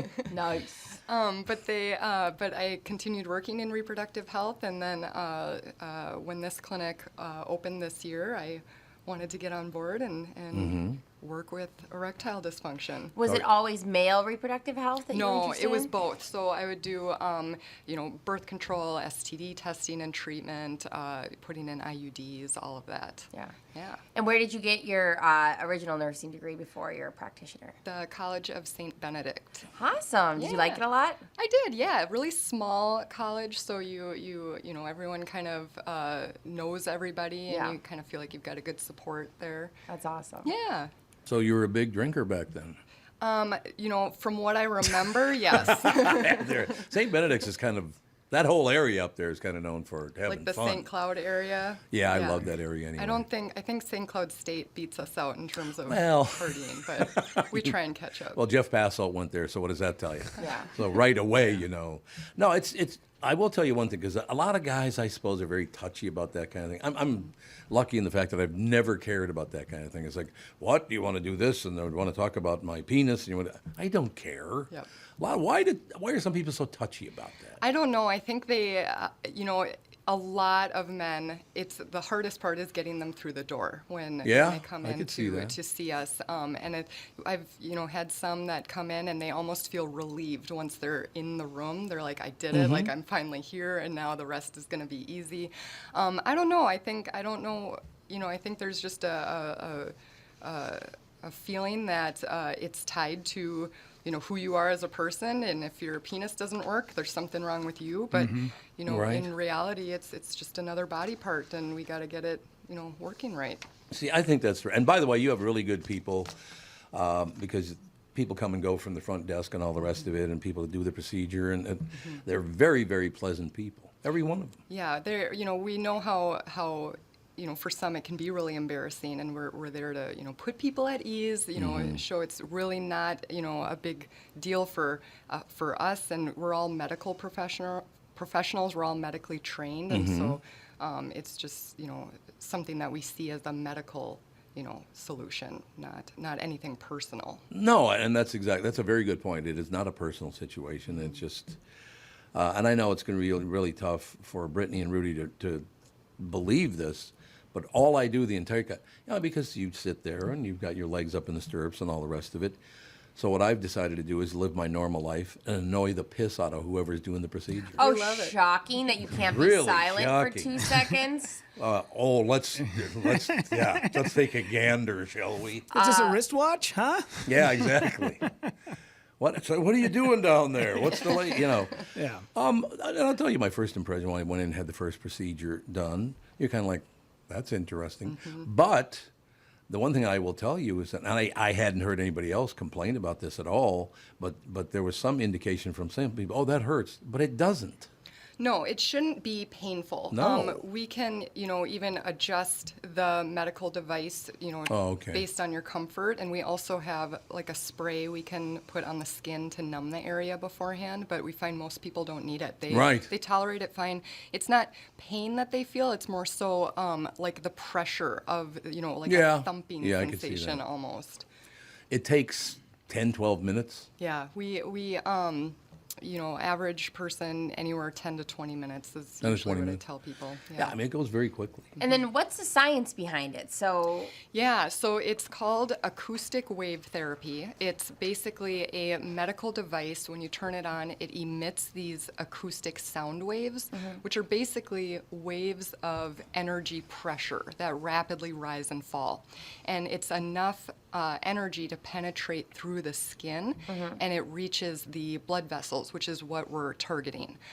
So what we do is we place the device along the skin of the shaft of the penis and behind the testicles, and it penetrates into the tissue to work on the blood vessels that aren't working like they used to. They've got some plaque buildup in there. They've kind of atrophied a little just from whether it's aging, medical conditions that somebody might have, could be genetics, or, just the fact that men don't use their penis 24 hours a day. What? Speak for yourself, sister. Yeah, right. That's disgusting to think that you're saying that behind her in a booth where we cannot see There you go. her waist. That's a good point. That's not great. Don't love that. But what can happen is those blood vessels just don't work like they used to. They get weak, they shrink down, you get plaque built up, and then you don't get great blood flow. The whole point of getting an erection is the penis needs to fill with blood. So if that blood flow isn't there, you're just not going to get great erections. So is this technology able to use then on different blood vessels as well? So this has been in the medical profession since the 80s. It started out in... kidney stones, yes, right? Yeah. Yep. It's called lithotripsy. So they use it on the kidneys to break up the stones. Yeah. It's also used in orthopedic clinics to help with like ligament healing, bone healing. Wound care clinics use it to help with healing. Cardiology clinics use it. And so now just in the past decade or so in the United States, it's been used for erectile dysfunction. Cool. Yeah. Does it also help with lasting longer? I'm asking for a friend, obviously. Sure. So it's more so meant to improve like how quick you get an erection, the length your erection lasts, improve like sexual satisfaction, sensation during orgasm, more so like that. Good. Okay. One thing I really love about it, and I'm very serious about this, because I went to Catholic school. And so when you put your feet up in the stirrups, there's a point where you actually are asked to grab your own testicles and hold them back. Yep. I feel every time I do that, which is every Thursday for me, that I'm an Italian guy telling somebody to go F themselves. Because that's what they always used to do in the neighborhoods. Like, yeah, really, okay. Well, we do it more so that you feel more comfortable. I feel like it'd be better than having, like me grab and hold them. I feel like since people are nervous enough as it is, we're like, you have some control here, you know? No, it's a good point. No, I see that is a good point. So do you know who came up with that idea? Because that's true. You do have some control. Yeah. No, I don't. It's a good move. Yeah. I mean, it actually is a very, very good idea. That makes sense. Do a lot of guys very nervous about this because they shouldn't be? They can be, yeah. They're nervous to see if it's painful. They're nervous. A lot of times I'll ask, do you have a spouse, a partner? Do they know that you're here? About half the time they don't. Oh, really? But if they do, I say bring them in because, it kind of helps when their partner can kind of see what the whole procedure is about and you can, they get a better understanding. Plus we give homework to the patients that involves the partner, so the partner hears it firsthand. That homework would be called sex. That would be called sex. Okay, yep, 2-3 times a week. Yeah. Which is a good break for a lot of men. Honey, I hate to put pressure on you, but the doc told me. Yep, and that way if you bring your partner in, they actually know firsthand, okay, my spouse isn't just making this up. They actually want me to have sex. The funniest part of it so far for me was the very first time, and he took out the device that does the procedure, and it looks just like a man's penis. It does, yeah. And the guy's coming at me with a penis. Nice. That's interesting. Yep, but we don't go near any orifices. No. Yeah. Turnabout's fair play, everybody. That's a good one. We don't go near any orifices. No, look, it's easy. It's very quick. The people are very pleasant. It does not hurt. I mean, I can't speak for everybody, but it didn't hurt. It doesn't hurt me at all. Mm-hmm. Is it because I'm insensitive? Is that the plan? That's what it is. You think, just Tom, you have no feelings. That's all there is to it. So how do people reach out to you? They can call us. We have a website, twincitiespremierhealth.com. And we do same-day appointments. You can walk in. We'll see you. Basically, you set up an appointment. You come in, fill out some paperwork. We take you back. We do a free blood flow assessment to see what your blood flow is like to the penis. And then likely would meet with me because I'm the medical provider there. Go over your medications, your health history, any contraindications, anything like that. We give a recommendation for treatment, and then we can start your treatment that day. And we can, for your initial consultation, we offer one free treatment at that visit. So that's right. And I should mention, by the way, like people in my case, it just happened to be, for me, it's more preventative, which is still a good idea. Even if you don't suffer from erectile dysfunction or anything like that, this is a preventative measure to make sure you never get there. Yes. So that's a huge part of it. Absolutely. So what we're doing is we're targeting the blood vessels to break up any plaque that's in there, repair any damage that's been done to those blood vessels. And so this procedure lasts for years. And so even if you're starting to show signs or symptoms of ED, we say come in, let's do some treatments on you, because if you wait too long and your blood flow that we check is practically non-existent, you're going to have a longer time before you're getting the results you want to see. No, I think it's great. And like I said, it's worked I wasn't having any problems, but I'm of an age now where they could begin at any time. I never knew, so it worked for me. The timing for me was perfect. Yeah. Because it was preventative more than anything else, and now I think I have four procedures left, and then I've done the 12 of them. Yeah. It's been not a problem. Like I said, if you got 20 minutes, everybody there's very, very pleasant. It's not that big a deal. It doesn't hurt. I would recommend it and like I said, you don't have to have erectile dysfunction, but if you're of a certain age, it's a good idea to do it just to prevent that from ever happening. Yep. We also use this procedure to treat Peyronie's disease, which is a curvature of the penis that can just develop over time. Or your hands. Yes, but we focus on the penis. Yes. Could you just take that penis-looking thing and hit me right there on the hand? And no, I think it's a great thing. And let me say this again. Every single person I've met in your office is very, very pleasant. That's a huge thing for me. Yeah. I don't like these people well, I'm not really involved in that. I don't care. Even if I don't even know who they are, they're always very pleasant. Good. Yeah, that's what we strive to be, welcoming and make it as easy for the person as possible, because we know this is a sensitive subject. You're going to be around on Thursday? I'm coming by Thursday. I'll be there, yeah. All right. Well, thank you so much for coming in this morning. This, like I said, you were very, very nice from moment one when I met you, and that's how it is at Twin Cities Premier Health. Everybody's very pleasant. Thank you. We shall take a little applause for Emily. Mm-hmm. I like it. That works for me. We've got to take a break here. Be right back in a couple of seconds. Chris Egert, thanks again, Emily. Thank you. It's time to beat the heat. It's Tom Barnard from my friends at Miller Marine and Power Lodge, giving you the keys to a cool lake breeze with clearance pricing on 2023 luxury pontoons, fishing boats, and more. Our dog days of summer won't last, and neither will their inventory, so do us both a favor and go from floor to shore today with iconic Bennington pontoon and tri-toon packages at doorbuster pricing at Miller Marine in St. Cloud and all Power Lodge locations. Get your first cruise in by sunset, but don't wait on this limited time special. Power Lodge offers competitive financing with no money down. By the way, if you need delivery to your dock, their team of experts has you covered.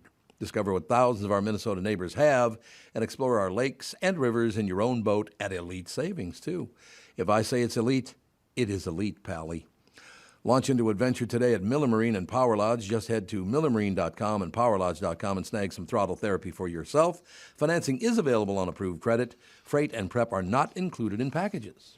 What can Hubbard Interactive do for your business? Let's take a listen and find out what they did for one local company, Steve the Window Guy. I'm Sally, and I'm a digital brand strategist here at Hubbard Interactive.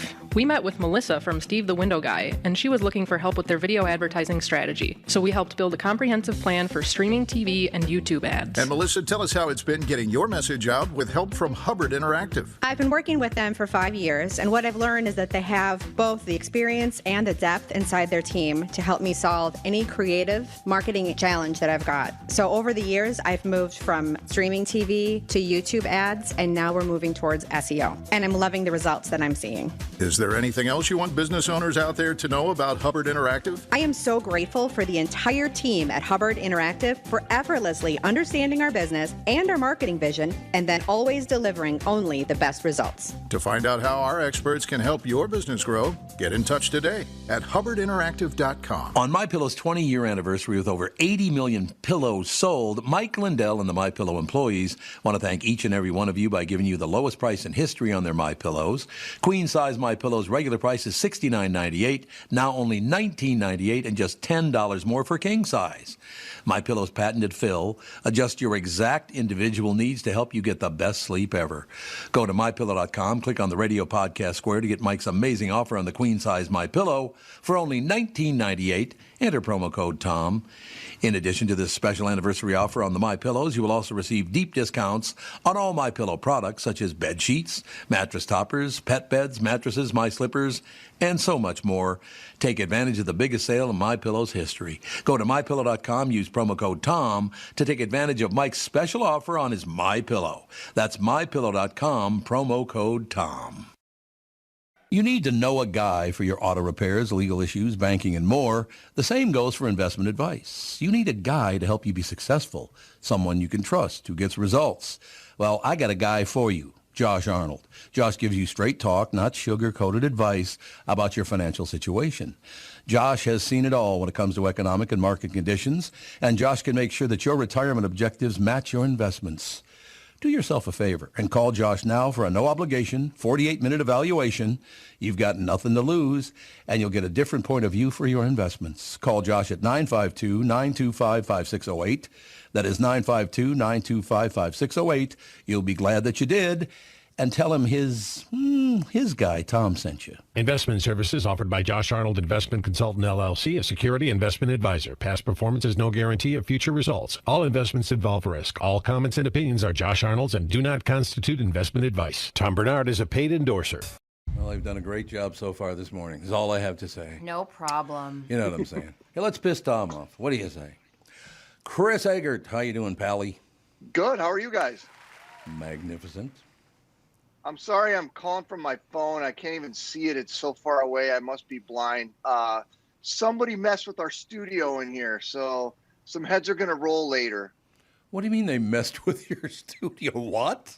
The normal setup that we have here Yeah. for Zooms and stuff, it's like it's not working and you can't turn the power on, and I don't know what's happening. So anyway. We had a discussion about that this morning because, you know, you come in and things have changed and somebody messed with something or didn't do their job or whatever. And that's exactly what happened to you, too. Yeah, and I'm all out of sorts because I'm doing this through my phone. And you guys' little pictures, your little thumbnails are so small. Like I can't even, my eyes won't even focus on it. So anyway. I understand. Still there? You froze up. No, there you know you're back. Don't ever get that close to the phone again. We saw nose hairs that we should never see. You know what's great? We're halfway through the show, and I think we already won the most horseshit radio show in history. Oh, no. Nothing is going right this morning. It's weird. Oh, No, I shouldn't say nothing. Emily was in. She was great. The last segment sounded fine. I heard that. No, it's not. It's not that bad. It's just, I'm telling you that is the moon in retrograde or what the hell? There's something going on because It's almost a full moon, I think, because there's going to be two full moons in the month of August. Right. And one of them will be a blue moon. Ooh. I'll tell you what, I learned that this morning while watching. I believe it was Channel 5 Eyewitness News. I forgot we did have a bit on that this morning, didn't we? You absolutely did. There's no question about that. I like watching your news in the morning. You guys do a good job. That's very nice of you to say. Thank you. It's true, though. I tune in and I watch. Because what am I going to do, watch Fox or CNN? No. I don't need their crap. We'd prefer you'd watch us, but listen, there are choices out there. I'm aware of that. I'm watching Chris Egert and 5 Eyewitness News because the only reason I'd never consider leaving is the way you pronounce the name Vivek. Come on. Oh, I did mess up his name. I messed up his name. I know I did. It came up, and I hadn't said it out loud before. I've been reading a lot about him, and that he's really sort of kind of bursting into the scene a little bit, he is. and making a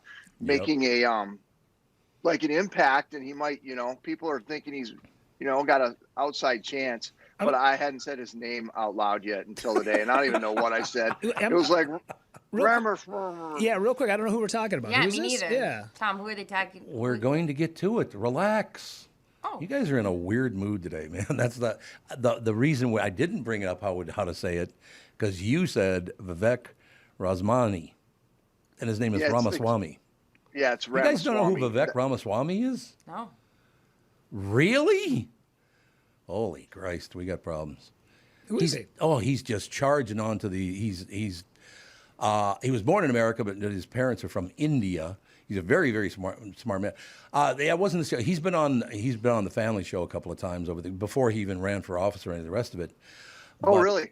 Yeah, he's a very, very nice guy. I so far everything I've read about him, I liked what he said. Is he? I guess he's Republican. I guess I don't. I think that's the debate he's going to. Yeah. So Brittany and Rudy, he's a presidential candidate running as a Republican. He's an entrepreneur. And as Tom was saying, he's been making a pretty significant splash nationally here. I didn't know you guys had already talked to him before, Tom. That's interesting. Yeah, he's been on the Family Show a couple of times, as a matter of fact. Yeah. Very, very nice guy. But he wasn't running for anything then. I can't remember he was. Or maybe he was running, and I think he's from California, isn't he? I think. I'm not sure. Yeah, I'm not sure either, but I just, early in the morning, names like Ramaswamy get mispronounced quite often. Oh, so. Yeah, and then there was some Twins highlights that I don't know, I feel like somebody added the names in of these couple of random players at the last minute. Well. That was a mess. I was like, "Ma," and then I just skipped the whole script, and I'm like, Twins lost 1-2, or 2-1. 2-1. I just glossed over all of it. 1-2, 2-1, whatever the hell it is. Who gives a rat's ass? Whatever. Yeah, let's not talk baseball because they suck so badly right now. It's unbelievable. God dang! I can't terrible. believe that. I mean, did you see how many people were at that Kansas City game yesterday? There looked like it's like 4 people there. Yeah, I know. Well, they're terrible. They're the second worst team in all of baseball. Right. Which is unfortunate, but. Yeah, I don't know. It's going to be interesting to see how everything develops. Obviously, the great interest I had on your show this morning is, of course, my old neighborhood. They had to shut down the freeway yet again. Did you ever find out what the hell went on there? Still shut down, actually, as the last really? check. I just came in. So it's Interstate 94 westbound. So that's out of downtown Minneapolis through North Minneapolis and then out towards the northwest suburbs. So it's just north of downtown. The freeway shut down, all the lanes. There was all they're saying, and this is coming from the Minnesota Bureau of Apprehension, is that it's a use of force incident involving a state trooper. Okay. They're not saying anything beyond that. But the road's been shut down since 2:30 this morning, and the vehicle's still sitting there on the freeway. There's a whole bunch of investigators there. So I know what it looks like, but we haven't officially gotten anything from the BCA beyond it was a use of force incident. So it's the fact that the officer used force, not what the guy did?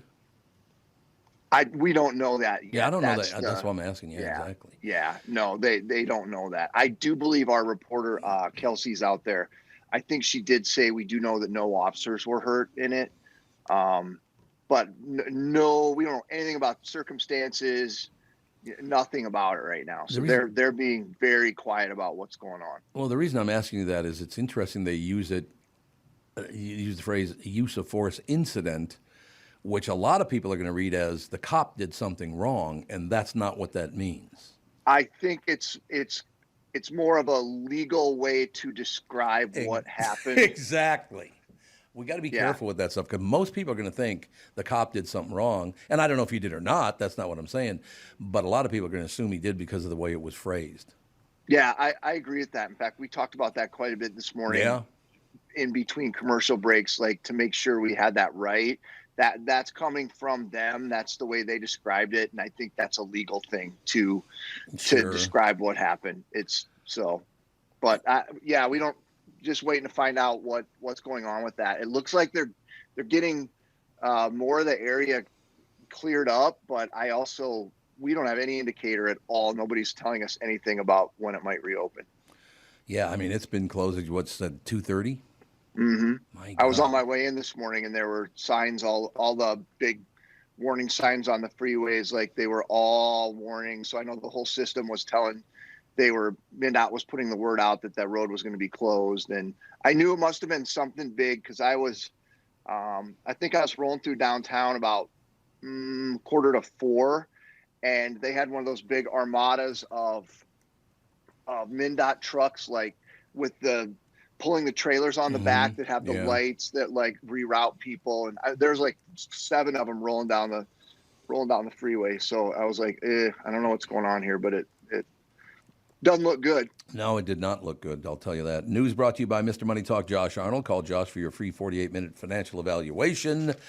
Chris Egert with us. What other news? Now, I watched pretty much 45 minutes of your newscast this morning. I think I caught all the stories. But are there a couple that stood out to you? Obviously, this one did. Yeah, we were pretty focused on that one. I'm trying to think whatever else that you thought what might be kind of interesting. And we did have all kinds of things. I want to bring something to you and Brittany and Rudy that will not only inform but also delight. And Chinese malware is the one I think will really. Oh, great. You've hit our sweet spot. Tell us more. The New York Times says that China has figured out a way to hack a bunch of our computer systems. Oh, good. And maybe like power grids, communication systems, water supplies, military information. So no big deal. Yeah. So I have a question for you, because I think I talked to Brittany a little bit about this morning. Maybe I know I talked about it a bit. I don't think it was on the show, but so many weird things. I got a text message from a former coworker of mine, and the text message that was sent to me this morning was from September 15th, 2017. It's like, what? What is that? Really? Yeah. That is weird. I mean, why would I be receiving? And then I went back and checked, and I got a bunch of emails from all the people I used to work with over at the Q in the last few days from 3 years ago. It's like, what is that now? To me, it's so complex.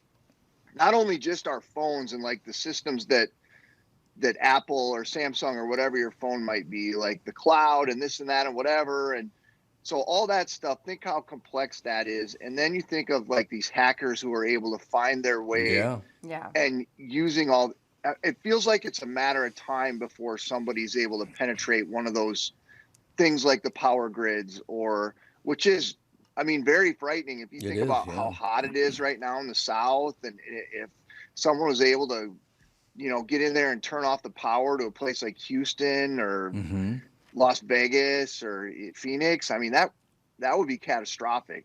So I don't know. Anytime you hear about one of these things, it's got to pique your interest, because it's just crazy to think of how many, I hate this phrase, but how many bad actors are trying to take down the computer networks. No, a big part of that to me, and the question I did have for you, is did somebody just pick up on that to try to get me to open an email that I wouldn't? I mean, I wouldn't open it anyway, but if I had opened that email, who knows what would have been there, correct? Well, I think that's the deal, right? Like and I mean, and no matter, they're getting so good at those things too. You used to be able to kind of sniff them out if you get those weird emails and words would be spelled wrong, or it would be something that would seem clear that it wasn't real. I sent one out that came to the newsroom a couple of years ago.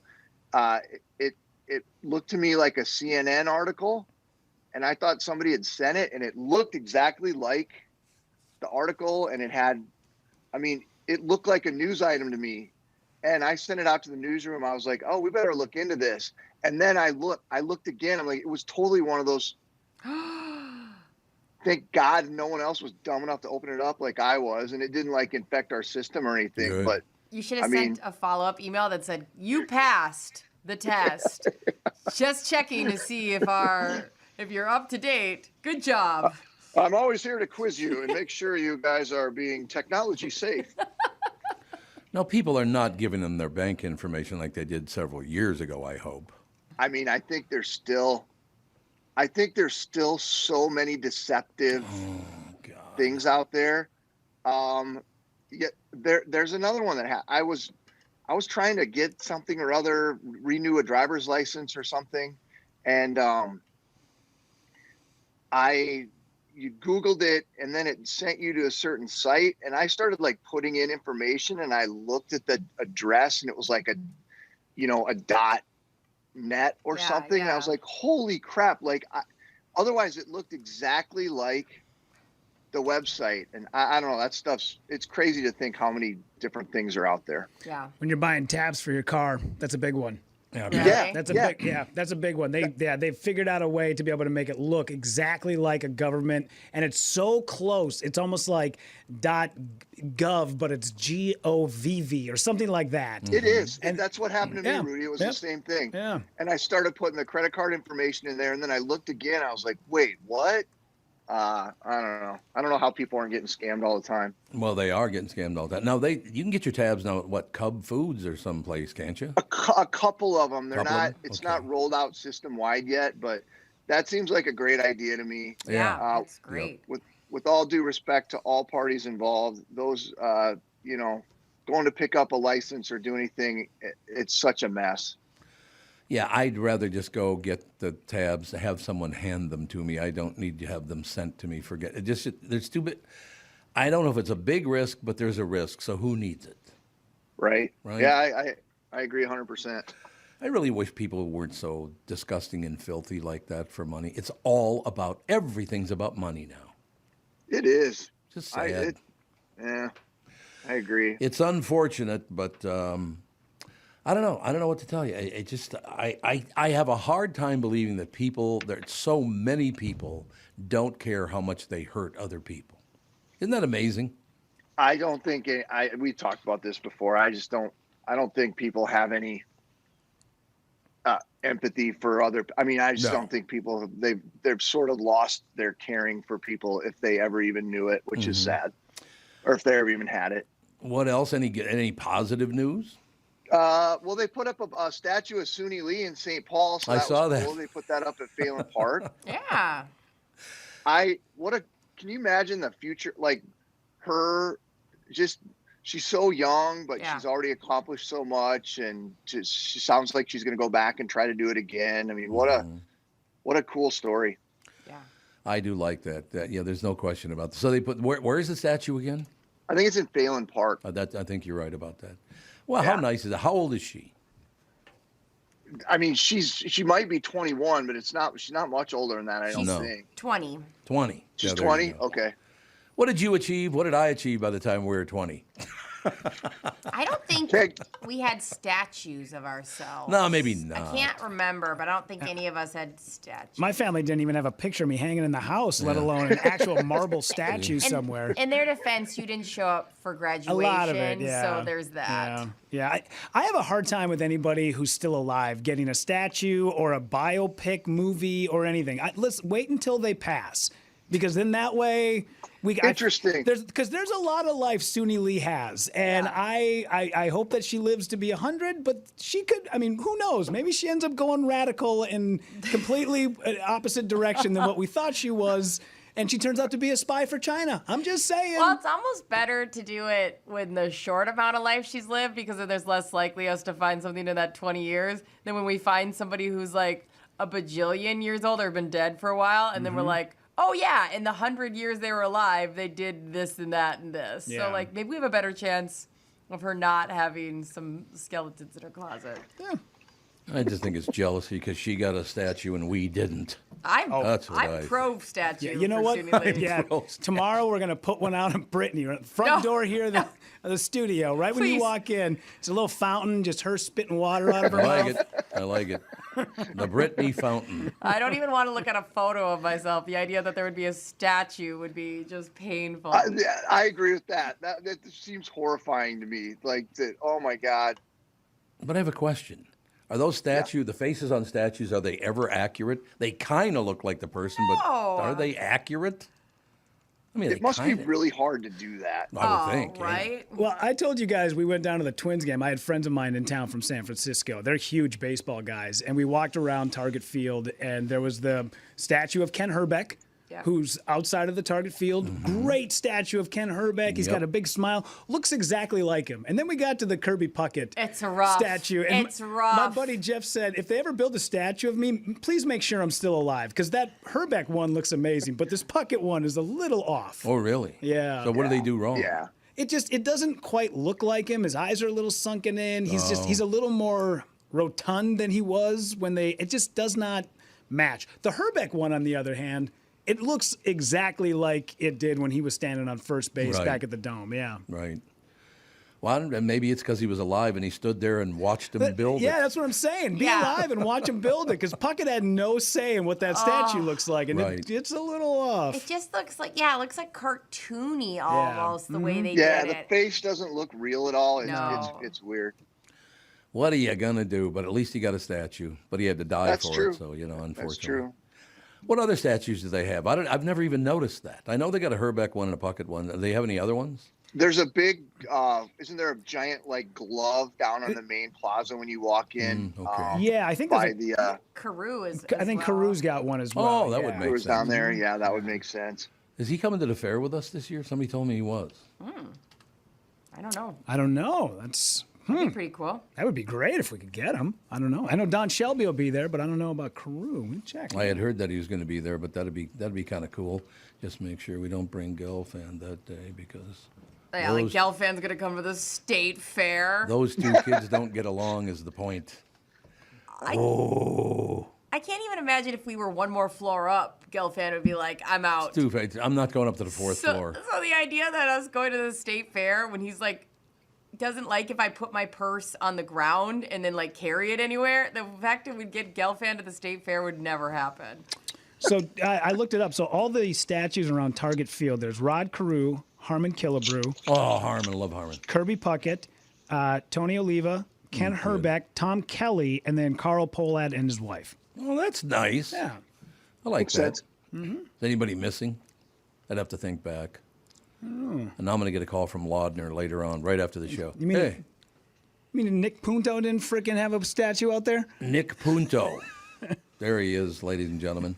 Mr. Punto to you. Exactly. All right, Palomino. You did a hell of a job. Hey, you know what? I'm telling you what. I like it more every day. I get up and I watch you guys for 45 minutes and I come to work. It works out well for me. I was not my best today, Tom. I blew the Twins highlights and I blew Ramaswamy's last name too. Ramaswamy. So, yeah, that. Vivek Ramaswamy. Mr. I'm going to do better. I'm going to do better. All right, Pally. Thanks a lot. Bye, you guys. Have a good day. Chris Egert, ladies and gentlemen, Channel 5 Eyewitness News. I think there are only, about 75 or 80 people running for president now? Something like that. I know. I had no idea who this person was. And now Dean Phillips is going to run for people are trying to talk me into running for president. It's wild. That one's wild. I love how they're all these people are reaching out to me to run for president. Right. It was like him and his dream journal. Probably true. I told you he asked me if I'd endorse him. Remember that story? Yeah. I came on the family podcast, had him on. He was very, very pleasant, all the rest of it. I talked to a friend, and I did end up endorsing him. Haven't heard a word from him since. See, that's not good politics, pal. No. Because now I'm going to tell everybody, you didn't even bother to call and say, hey, thanks for your endorsement. I won. Yeah. I'm not saying he won because of my endorsement. You think you do some follow-up? Yeah, you'd think I would. Well, it makes you wonder how many people he asked, too. Yeah, I suppose. But you think people are clamoring to tell him to run for president? No. I don't either. But that's just me. All right, we do have to take a break. We'll be right back in a couple of minutes. More news right after this. Don't you have a line out there, bud? No. No. 8:20? No. 8:45. Never mind. Never mind. I thought you had one there. The Never day mind. continues to just flow beautifully. Never mind. You do not. You are good. All right. We'll be back. This is the Tom Barnard Morning Show. I'm here talking with my friends Michael Bilski and Brad Huckle of North American Banking Company. Guys, it seems like banking has changed quite a bit since you first opened your doors in 1998. Yes and no. In 98, we didn't have online and mobile banking like we do today. Many banking processes have also changed. One thing that hasn't changed is we still provide a true community bank experience right here in the Twin Cities. Our team takes the time to get to know our customers and their goals. This creates a relationship that is unique in banking today and one our customers appreciate. It's why we like to say we provide a better banking experience. You're absolutely right, Brad. I've been a customer for a long time. The service your team provides is phenomenal. Thanks, Tommy. So why not bank with my banker, North American Banking Company, a better banking experience, member FDIC, equal housing lender. Hi, this is Tom Barnard. My friends at Niemeyer Trailer Sales at their Albertville location just off Interstate 94 would like to extend a special offer going on now through the end of July. It's for all our Tom Barnard Morning Show listeners. When you visit their Albertville location, mention that you heard me, Tommy B., tell you about this July-only savings opportunity on travel trailers and pickup campers. Now, you must be a qualified buyer, but here's the really good news. Receive up to $5,000 off the advertised price on all their new in-stock inventory. As always, terms and conditions do apply. Brands include Rockwood by Forest River, Arctic Fox by Northwood Manufacturing, Cirrus by New Camp, and more. Now is a real good time to buy and take your passion on the road with Niemeyer Trailer Sales. You can't just sit around. See my guys and gals at Niemeyer's in Albertville or peruse their current inventory at Niemeyers.com. That's Niemeyers.com. Niemeyers.com. The up to the $5,000 off sales event ends July 31st. There's plenty of thoughts that come into your head when you think the name Killebrew.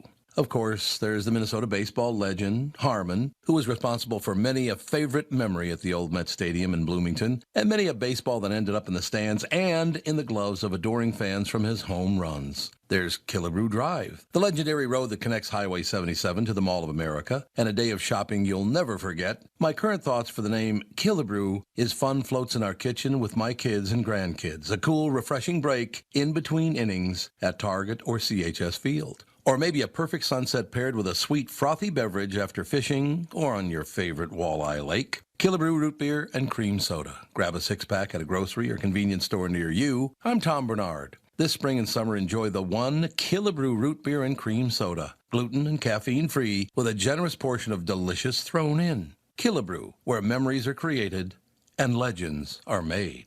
We are back, ladies and gentlemen. God, it's 8:51 already. 9 minutes till 9 o'clock. I got to run this by you guys, or well, particularly you, I suppose, Brittany. Yes, sir. It says here, I hate to break it to you guys, but this Barbie thing is even worse than you imagine because women are using it to screen your fitness as a potential mate. So don't be surprised. So you're comparing me to a Ken doll. I don't know. Is that what we're doing? You don't know anything about this? No, this story? I'm excited to hear what the parameters are. All right, so don't be surprised if an intended hookup subjects you to the Barbie test. Here's the deal. According to a TikTok influencer named Nicole Heffler, it's like the new question on a first date on your dating profile. What are your thoughts on the Barbie movie? Because if a guy really doesn't want to see it or he's not open to talking about it or whatever, what's even worse yet, if he's seen it and he thinks it's not a good movie or he doesn't get the point, I think it's kind of a no-go. Now, I have a question for I finish the story out. You're going to base your relationships on one movie? Right. How stupid is that? Yeah. Why would you do that? Yeah, I think maybe if you were completely like, I don't get the concept of women empowerment, you could go ahead and say hard pass. But if they were like Rudy, who's like, what happens if you die in the Barbie world? Like, wants to know logistics, or maybe that was me, wants to know logistics of like the plot, then I don't think there's a real problem there. I have a question for you. Yeah. But are there still, just because you don't like the Barbie movie, how would that indicate you don't believe in female empowerment? No, I said if you, that was the premise you're going by, is if they were strong about like, hey, I don't like this messaging that, you know. That whole, well, I don't like Hollywood messaging of any kind, to tell you the truth. because they just put their own personal crap in there, and that I'm not wild about. I mean, I didn't go to see the Barbie movie because it's not aimed at me. Yeah. The women in my life are empowered, so I don't need to learn how to do that. Yeah. So I mean, that's the part of it. I didn't avoid the movie because I think it's, oh my God, it'll poison my brain. Did Alex and Catherine see it? Alex did. I don't think Catherine did. Yeah, I'm not sure of that, but I don't think she's seen it. Alex has seen it. I know that. Did she like it? Yeah, she liked it a lot, I think. Yeah. But I mean, that's the situation. That I think one thing also is everything has become political now, and people are getting a little worn out on that, don't you think? Yeah, I do think it would be super weird if a guy in my life went to it and was like, oh, I hate it, like had like a passion, you know, the Ben Shapiro's of it all, like Burns Barbies kind of feeling. I would say, I think we're not going to... Ben Shapiro, I've heard that name. Who is that? He's like a right-wing, younger man, like 39, I believe he is. Oh, yeah.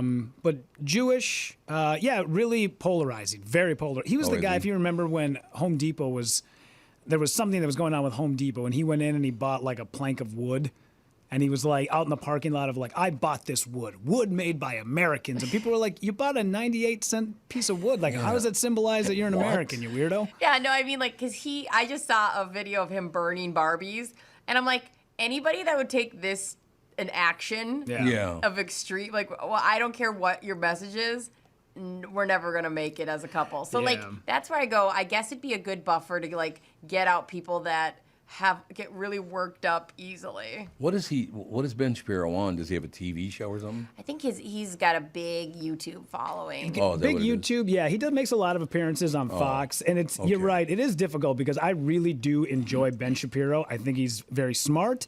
I think he's another guy who's just like, I want everybody to just live in peace and harmony. But then he burns Barbies. And I'm like, you're making it very hard for me to be a fan of you. Now, a question I have for you, is he doing it for popularity? Is he not sincere about it? No, I think here's the thing. He's a very good debater. Because if you try to go against him, that man is filled with facts. Yeah. Okay. He will be able to disprove almost anything you try to throw at him, because most people who debate, especially right now, come with emotions and feelings. Yeah. Where he breaks things down by numbers, and then people go, well, yeah, but still. And then they just walk away from it. And they get mad. And then they start calling him a racist because they can't actually defeat him when it comes to words. And I don't even know enough about him. I just think it's funny that a grown man is burning Barbies, because I either ask myself, did you buy those? Or was that your own collection? Like, what is going on? I'm so sorry for your loss. Like, I don't know how to approach a situation like that. So what did he do that they would call him a racist? Oh, he's talked a lot about, he's very anti-Black Lives Matter. He just uses a lot of facts. And when people can't get past that, then they call him a racist. But he's a Jewish man who employs all sorts of different races of people. So I don't understand why they would call him a racist. But he goes to college campuses, and then people protest, and they kick him off. And he's like, this is college is where you're supposed to be able to share ideas with people. This is why George Carlin came to college campuses. Yep. And now, if the second you step a foot on campus and you have a different view than anybody else who's there, they shut you down. Yeah, everybody that I ever knew in my entire career, stand-up comedian, they won't do college shows anymore. They just won't do it. No, I don't do colleges. You won't do colleges? No, what for? I mean, I'm a 43-year-old white guy. Like, they don't want to hear what I have to say. I'm pre-canceled before I even step on. And I don't even say anything terrible. Yeah. I'm not that guy. I mean, my new bit is about buying a truck. Like, it's nothing that is... How dare you? Yeah, how dare I?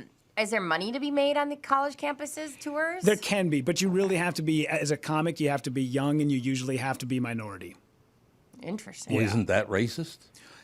Well, I mean, that's racist. Yes, it's very tough. It's difficult because there's shows in town that I can't do because I'm not gay. I'm not LGBTQ. It's because I'm white. It's because I'm over 40. I am not allowed to go and do those certain shows. That's insane. Why would they do that? I know, which is insane because it doesn't. But here's the thing: it doesn't drive me crazy. No, don't let it drive you crazy, but it is nuts. Yeah. For people that are saying, we need to be inclusive and equal rights, you're also the group of people that are not being inclusive and not giving out equal rights. And so I just go, you know what? Enjoy your show. I hope it does very well. Yeah. I'm just going to go find my own thing to do. So who would those comedians be now? I would probably never even heard of it. You wouldn't know. And here's the thing: Right. a lot of the guys that are of mixed race, I'm trying to think of somebody that you might know, what's his name? Hassan Minhaj. He's from the Daily Show. I'm screwing up his name. Oh my God. Yeah, good-looking guy, but very funny. But he's one of these guys that does look around and go, "Hey, we got to stop being so segregated when it comes to comedy. We got to start bringing more people in and having more variety when it comes to shows." And listen, I'm all for everybody having a voice. I just don't like it when you're not allowed to have a voice just because of the things you cannot control: your skin color, your height, your gender. Exactly. So basically, that was my next question. So that skin color was bad, and now this skin color is bad. And what skin color is going to be bad next week? Yeah, It's disgusting. I heard a comic last night who I'm friends with, and I love her, and I have no problem with her saying it. She said she's a black woman, and she's lesbian, and she said, I usually date white women, not proud of it. I was like, whoa. I was like, why are you Maybe not? that's tongue-in-cheek kind of thing, Yeah. of like a joke. I know. Well, the thing is that even if you say it, you still perpetuate it, And I get that. I don't know. We're just at a time right now where when you are one thing, you're not allowed to sort of segue and move into the other thing. And I don't like that. I'm not a big fan. I go on the road with women and lesbians and gays and black. It doesn't matter. If you're funny and I like you and we get along, that's who I want to work with. Yeah. Why don't they follow the lead of Richard Pryor? 50 years ago, he would tease white people, and it was hilarious. Yeah. It wasn't about, white people suck. It was about, first of all, the white guy talking to his white wife. Hey, honey, you want to have sex tonight? You don't? Oh, well, what the heck? And then he compared that would never happen in his community. Sure. It was funny, Yeah. for Christ's sake. This stuff now, it's like, it's like, what did she say? She said, I've dated a lot of white women, not proud of it. how stupid is this? Could you imagine if I got on stage, I was like, I went out with a black woman the other night, not proud of it. Exactly. People would lose their minds. You can't have 8 sets of rules. Yeah. And I just don't understand it, and I never will. I haven't gone to a comedy show in a long time for that very reason. Sure. Because I love going to stand-up comedy. There's no question about it. Acme is a magnificent. Well, we got Rick Bronson's House of Comedy. I've not been over to the one in St. Paul. Laugh Camp. Yeah. I've not been over there, but I'd love to get it. But it's just the comedians that I'm having a problem with. Because it's not funny anymore. Well, the next time because Alonzo Bowden plays that club quite a bit. Yeah. So the next time he rolls in, we'll have him on, and we'll get you some tickets. Because the club is great. That's what I hear. Yeah, I was there last night, and the show that James Stanley puts on in St. Paul, very diverse, tons of great comics. The crowds are always hot. So if you get a chance, go check out that club in St. Paul on Robert Street. I'll have to. Yeah, it's such a good place. 490 Robert Street in St. Paul, correct? Yeah. I love that area. That's where I went to school. Yeah. Oh, high really? school. Yeah, I went to Sibley, so we always would make our Is that way. why to they shut it down? Probably. Well, that's why they changed the name of it. So it's not Sibley. Oh, they didn't anymore. shut it down? No, They just it's changed got the a name? different name, and I can never remember what they changed Henry Sibley to. But yeah, we ran around that neighborhood all the time. So what did he do? Because I don't even know what Henry Sibley did. I don't know, but everyone was all up in arms about it because, like, my high school really cared about it online. Mm-hmm. And I remember being like, why? Why do you care? We don't go to that school anymore. Why do you care? Like, none of us are invested in this. Like, okay, just look at Be your... proud of your high school. What's wrong Why with do I- that? You would... If I walked in here with if I had a class ring and a letter jacket, you would say... I'd laugh in your face. You'd say, grow up. Let it go. It's time. See, I was lucky. I went to North. What are you going to do with that name? Right? Yeah. North High School. Although I will tell you, because the logo for North High School was a polar bear. Get it? North, the North Pole? Yeah. Polar bear. So the homecoming slogan, because the bear was white, and this is in 1969, ladies and gentlemen. The slogan for homecoming was, and I quote, "Bears have soul." Oh, wow. Okay. Bears have soul. Soul was Okay. spelled S-O-L-E. Yeah, S-O-L-E, the soles of their feet. But, I mean, they've been trying this for a long, long time. Like I said, I take each individual as an individual. I don't give a rat's ass where you come from, who you are, what you look like. I go person by person. Yeah. I don't need that crap. I was walking past in Boise, Idaho. I was walking past like a Hindu. I don't want to say synagogue because that's not what it's called, but it's like a place of worship. And I looked and I was like, is that a swastika on the outside of? And it dawned on me, Hibbing High School. If you do some research on Hibbing High School, opened in 1919. Beautiful high school. It was built after they replicated it after a castle in England, and in the floor they have tiles with swastikas on them. And there wasn't that long ago people were like, you need to tear up all those tiles, and the Historical Society was like, absolutely not. It meant totally different thing. Because it meant something different. When we opened this in 1919, the Nazis had not taken on the swastika as their symbol. Right. So there's not a chance we're tearing up these over 100-year-old tiles just because you feel a little offended. And I thought, good on you, Hibbing High School. Way to take a stand. I agree. Yeah. It didn't mean anywhere near the same thing back then. Absolutely. And we got to start looking at that too. All the meanings of everything and how they change. And you can't do that anymore. Why? Yeah. Calm down, for Christ's sake.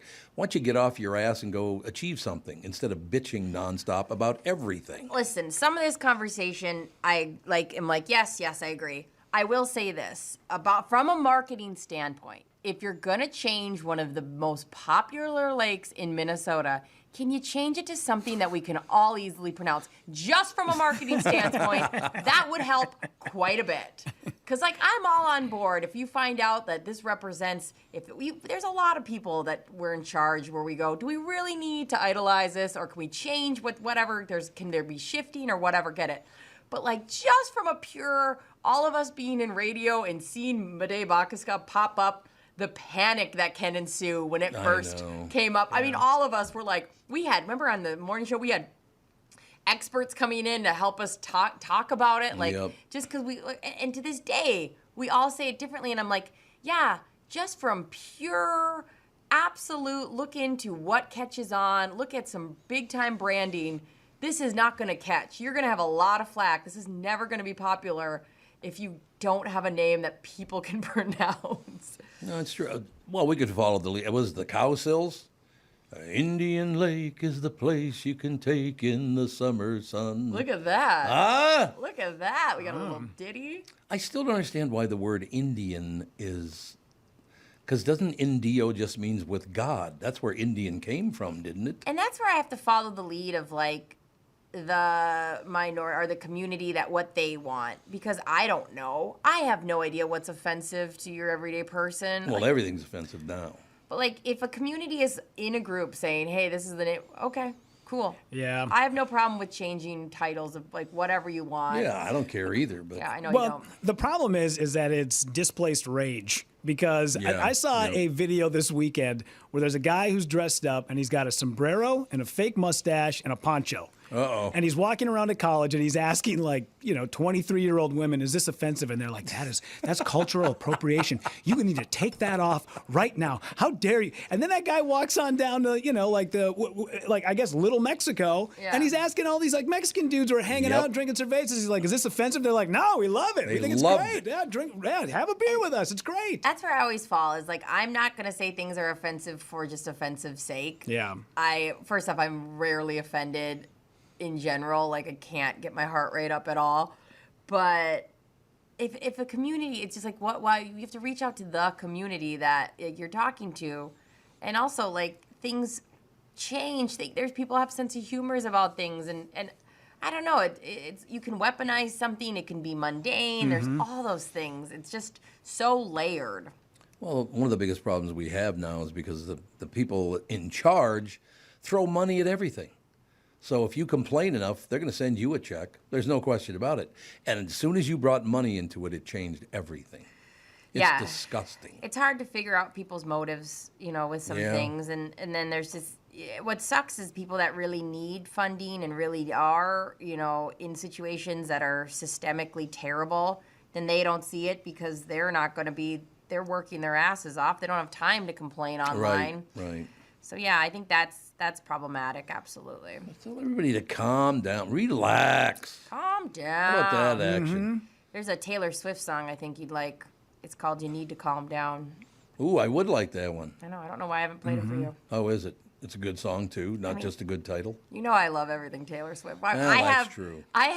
Do not ask me if a Taylor Swift song is good. I'm so biased on it. I don't think I've ever heard her sing more than about one sentence. Yeah, because I tried to play her for you one time, and you were having one of those mornings where you did not want me to do that. Well, I was trying to focus on the show so it didn't fall apart like this one did. You know what I mean? Yeah. You feel me? Yeah, I feel you.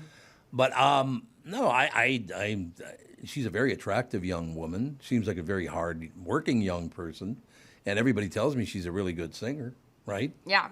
So I mean, good for her.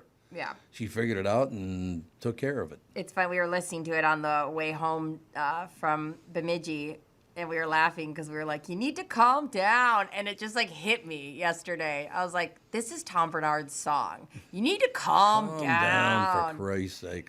Got to throw for Christ's sake. Does she throw for Christ's sake? I don't think she throws for Christ's sake in there. But, hey, maybe there's a remix to be had when she re-records Lova. There was a very sweet thing that I saw, I believe it was on Channel 5 this morning, where, what the hell's her name, that sang Poker Face? Lady Gaga. Lady Gaga. She did a nice tribute to Tony Bennett this morning on the national news. It was very, very sweet. It showed a picture of her hugging him, and, they're hugging one another, and it was a very, very sweet moment. And you just don't see that on the news much anymore. So tip of the cap to Lady Gaga for stepping up and saying she just really, really misses Tony Bennett. And yeah. It was a very nice moment, actually. It was always so sweet seeing them together because you could just tell that she is somebody who, like, would have to help steer and navigate when he would get confused. And yeah. I think that's just the reality we're living in, is that, like, it's like, I'm thinking about my father-in-law as he gets confused. Him and I play cribbage. I'm finally good enough to play cribbage with him, and nobody, like, it's funny because everybody gets frustrated because where he's at, he's kind of forgets things, but both him and I kind of have like a loose grasp on the game now. So now we've met each other in the middle of where our skill sets are. Sure. And I think there's just, you gotta be really patient and really nice where everyone's at, no matter what. You said he lives way up north? Yeah, he lives in Bemidji. He lives 4 hours. Well, it ends up being 5 hours for us because with the go-go. But does he have anybody up there? Yeah, oh yeah. Oh, good. Yeah, my mother-in-law is still. They're still married and they live together, and he's got a lot of family up there. They're just going through a hard time because they're moving to a new house, and he's not dealing with change well, and it's just sad. I mean, it's sad to move in general when you've lived somewhere for 60 years. Well, and he's going to convince himself in his own mind, the only reason we're moving is you're waiting for me to die. Whoa, I hope not. Oh, I guarantee you that's what he's thinking. I hope not. That would make me so sad. I'm telling you. Jesus. That's a tough row to hoe right there. How old is he? 82, I think, or 83. Well, he's got some time then. That used to be old. It's not that old anymore. Yeah. Got to be in your 90s now to start being old, I guess. Yeah, maybe they've lived in the house for 50 years. I think I said 60. 50 years. I think it is. I think it's been 50 years. They built that house when Justin was born. That would be tough. Or before Justin was born. Yeah. Really tough. Had to move out of a house you've lived in for 50 years, so basically 2/3 of his life. Yeah. Eek. And they've lived on that land forever because it was his parents' land. So just, I think it's hard with those changes. I think it's hard when people's memory is affected, and at the same time, I feel like this is such a Debbie Downer stuff. Okay, we'll move on. Thank you. I understand. I understand. In every line for an amusement park ride, there's one person who's nervous and wants to back out. Hopefully they did before this one. A ride in New York malfunctioned last week and wouldn't stop. It's happened at a place called Playland Park just outside New York City. The ride is called Music Express. It's a common one at fairs and carnivals. You go in a circle, forward or reverse, and usually with music blaring. Great. It got stuck going backwards at full speed. Oh, my God. Nice. Wonderful. Little vomiting going on, you think? Oh, that's terrifying. The emergency shutoff did not work. Once again, somebody didn't do their job. Oh. It's just every day now we hear about this stuff. Maintenance workers eventually stopped it by disconnecting the power. Oh, you mean they unplugged it? That's I a good would idea. hope so. You would hope so. The ride usually lasts 2 to 3 minutes, but went at least twice that long. A few reports said over 10 minutes. Whatever it was, one guy said it felt like an eternity. Kids were crying on the ride. Parents were upset. Luckily, no one got hurt. The park blamed it on an electrical malfunction. They shut down the ride and reached out to the manufacturer to make sure it doesn't happen again. I don't believe it happened because of an electrical malfunction. What do you think it is? The ride itself was not set up properly. Oh, how long? I wonder how long it had been running prior. Like, if they'd said that. You mean per event? No, like how many years has it been going without any issues, and then an issue, or if there's something, some catalyst. Yeah, it doesn't really say how long it's been at the park or anything like that. But I mean, obviously somebody didn't do their job because they didn't set it up right. Oh, that's terrifying. Unfortunate. Playland Park. I wonder what that equivalent is here in the Midwest. It'd probably be like a Valley Fair, I would imagine. You think so? Okay. I would imagine that'd probably be it. God, I haven't been out there in a long time. You guys go out there? My daughter's out there 3 times a week. Oh, yeah. Oh, yeah. Well, she's what, 16? She's 15 now. 15 now. Mm-hmm. But I would have gone out there 3 times a week when I was 16 years old. Well, can you imagine how fun it is? Because you get the pass. Yeah. Oh, God, yes. Oh, yeah. No. There's a reason why they put a limit on the ages and times you can be there because we used Valley Fair as a babysitter for the last 2 seasons. Sure. Yep. Drop her off at 11. All right, we'll be back at 5. Have fun. And then she'd get back in the car. I'm like, how's your day? She's like, great. Awesome. Thank you. I love Valley Fair. We live like maybe 15 minutes away from it because you just, head south. But yeah, I love Valley Fair. And if you can get it on a day that's not busy, it's the best place in the world. Yeah. Are there days it's not busy? I haven't been out there in years now. I don't want to tell you my secret. Okay, never mind. There is a time. You've got it figured out, huh? I'll give you this hint. Okay. It's when something else opens that's very exciting in Minnesota. Mm-hmm. Really? The bar? The bar. Yeah. That's what it is. So 6 a.m. Valley Fair is empty. That's when you got to go. Yeah, you got to go at 6 o'clock in the morning. Sun's up. We're good to go. Everything's fine. Mm-hmm. We have to take a break. Be right back in just a couple of minutes, ladies and gentlemen. Many of you have taken my recommendation to give mnfatloss.com a try. I'm hearing from so many people how this program has worked for them when nothing else would. The mnfatloss.com program really has discovered the secret to weight loss. Just like the program says, I lost about a pound of fat every day. I did the first 60 days. The maintenance program went well for me. Now I'm back on the weight loss program to get to my ultimate goal. I've lost, I think, about 3 or 4 pounds so far. Just getting back on the program, and honestly, it's just not hard. And it's not. I'm not going to say it's not hard if it is hard. Honestly, it's just not hard at all. I eat real meat, vegetables, and fruits, and I'm not hungry or feeling deprived. They really have figured out the secret to fat loss. If you want to find out the secret to losing 20 to 30 pounds in just 8 weeks, that's about a pound of fat every day. No exercise required. Schedule your free consultation. Go to mnfatloss.com. That's mnfatloss.com. Results may vary. Be sure to tell the team at mnfatloss.com that Tom Barnard sent you. Promo code TOM. This is Bob Sansevier, and I want to tell you about Dave Bialke from Bialke Law. Dave represented my wife, Mary, when she had a significant workplace injury. She was very happy with the job Dave did. If you have a work-related injury and have Dave represent you, I'm betting you'll be happy too. Dave is a down-to-earth guy. He grew up in northern Minnesota, rides a Harley, and worked various jobs doing concrete, electrical, plumbing, roofing, and carpentry work. Dave works for people with work-related injuries. If you work construction, or anywhere for that matter, and you're hurt or even just hurting, you should talk to Dave. Let's face it, our bodies wear out. If your body is worn out from work, if your knees or back or shoulders hurt from things you do at work, do what Mary did. Call Dave and talk to him about it at Bialke Law to set up a free initial consultation. The number to call is 763-571-2410. That's 763-571-2410. Or visit bialkelaw.com. That's BIALKE law.com. There's plenty of thoughts that come into your head when you think the name Killebrew. Of course, there's the Minnesota baseball legend, Harmon, who was responsible for many a favorite memory at the old Met Stadium in Bloomington, and many a baseball that ended up in the stands and in the gloves of adoring fans from his home runs. There's Killebrew Drive, the legendary road that connects Highway 77 to the Mall of America, and a day of shopping you'll never forget. My current thoughts for the name Killebrew is fun floats in our kitchen with my kids and grandkids, a cool, refreshing break in between innings at Target or CHS Field. Or maybe a perfect sunset paired with a sweet, frothy beverage after fishing or on your favorite walleye lake. Killebrew Root Beer and Cream Soda. Grab a six-pack at a grocery or convenience store near you. I'm Tom Barnard. This spring and summer, enjoy the one Killebrew Root Beer and Cream Soda. Gluten and caffeine-free with a generous portion of delicious thrown in. Killebrew, where memories are created and legends are made.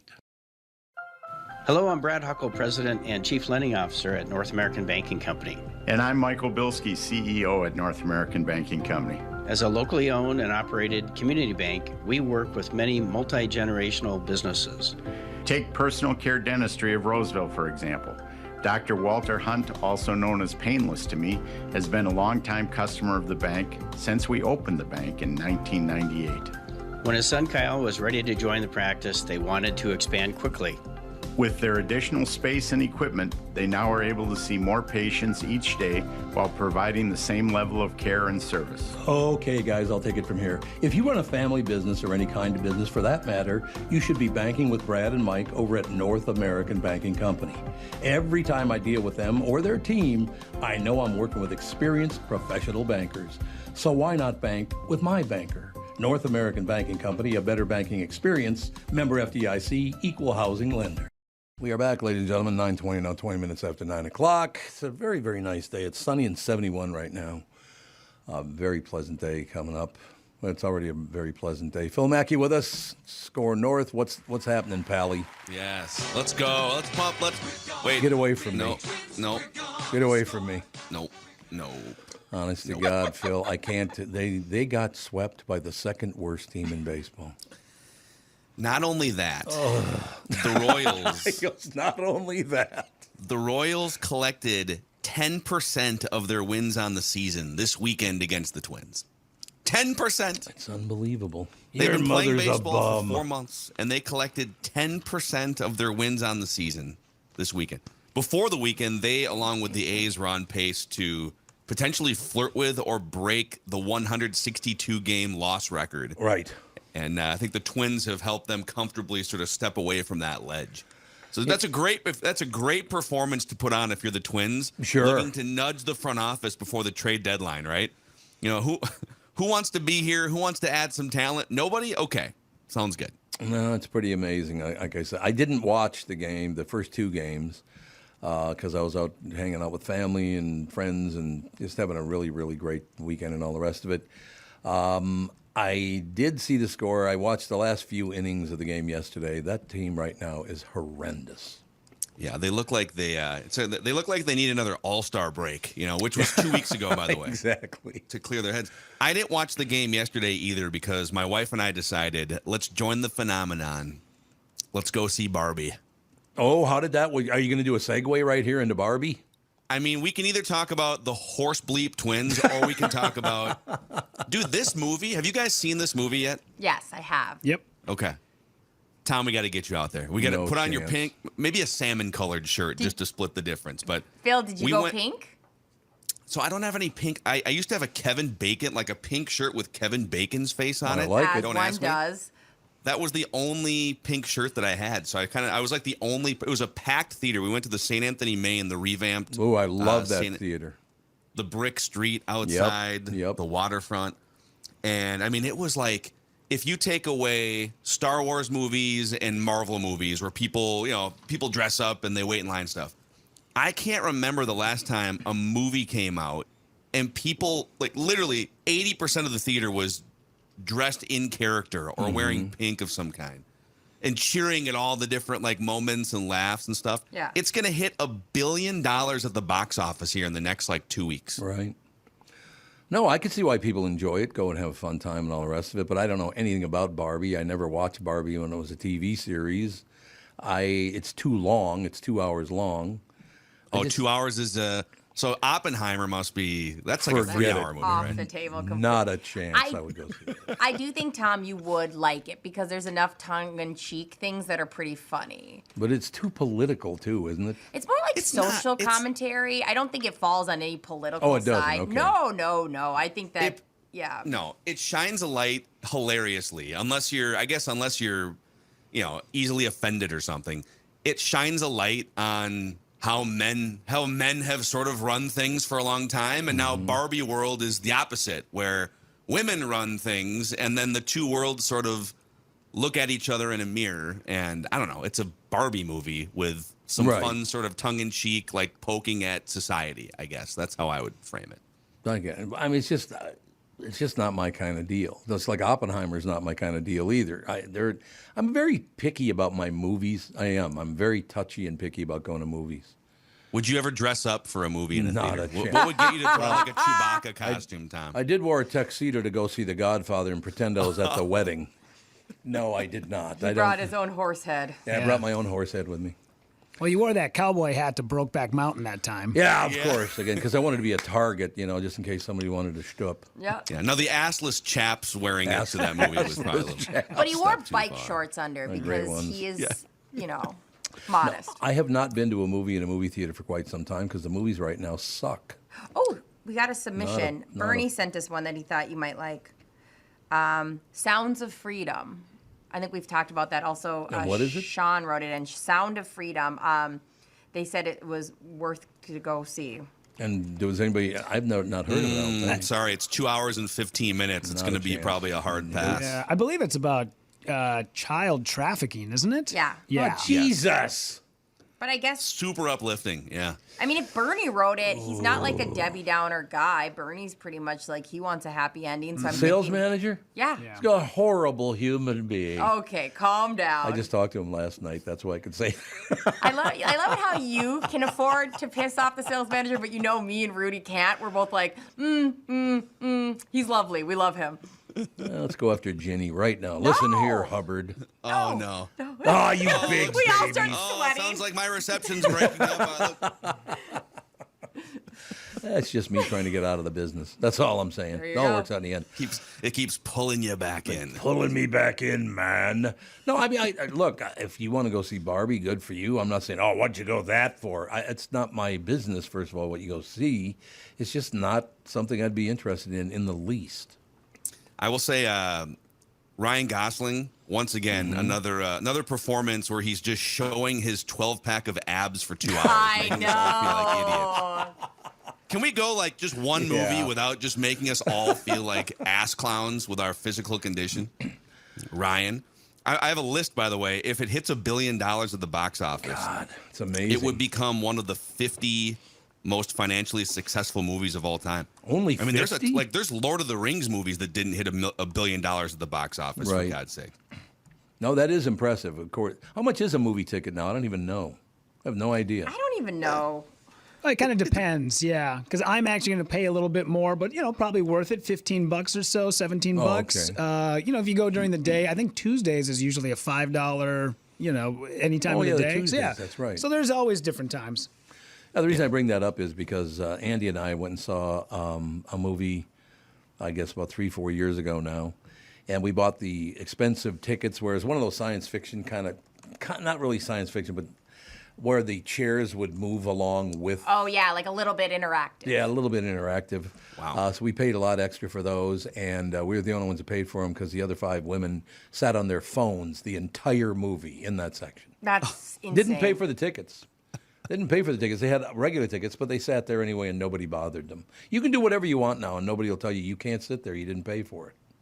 I'm pretty sure. So you're not talking like an IMAX. You're talking like a theater where they have some seats that kind of. Yeah. Yep. I think I saw the first Avatar movie in a theater like that. Yeah. Where it would just like start, like the seats would just start. I felt nauseous halfway through and was wondering if I could go sit somewhere else. You wanted to trade with those ladies. There's a 3 hours of this? What's happening? I remember that was Avatar's the first one I saw in 3D, and I thought to myself, I don't think this is for me. No. Like, I kept wanting to take my glasses off, like I was over the glasses feeling. And then being like, well, you can't watch them without it. So I was just kind of like sitting there shutting my eyes. That's another great story. I don't know. Maybe I'm late to the party on this, but I saw last week because the Way of Water was the Avatar sequel that came out, which also hit like $2 billion some dollars in the box office. I watched that on a flight last weekend. But anyways, I saw a story about the original Avatar movie that Matt Damon was initially, James Cameron wanted Matt Damon to be the front man and the star of the 2009 Avatar movie. and he was offering a 10% cut of the box office.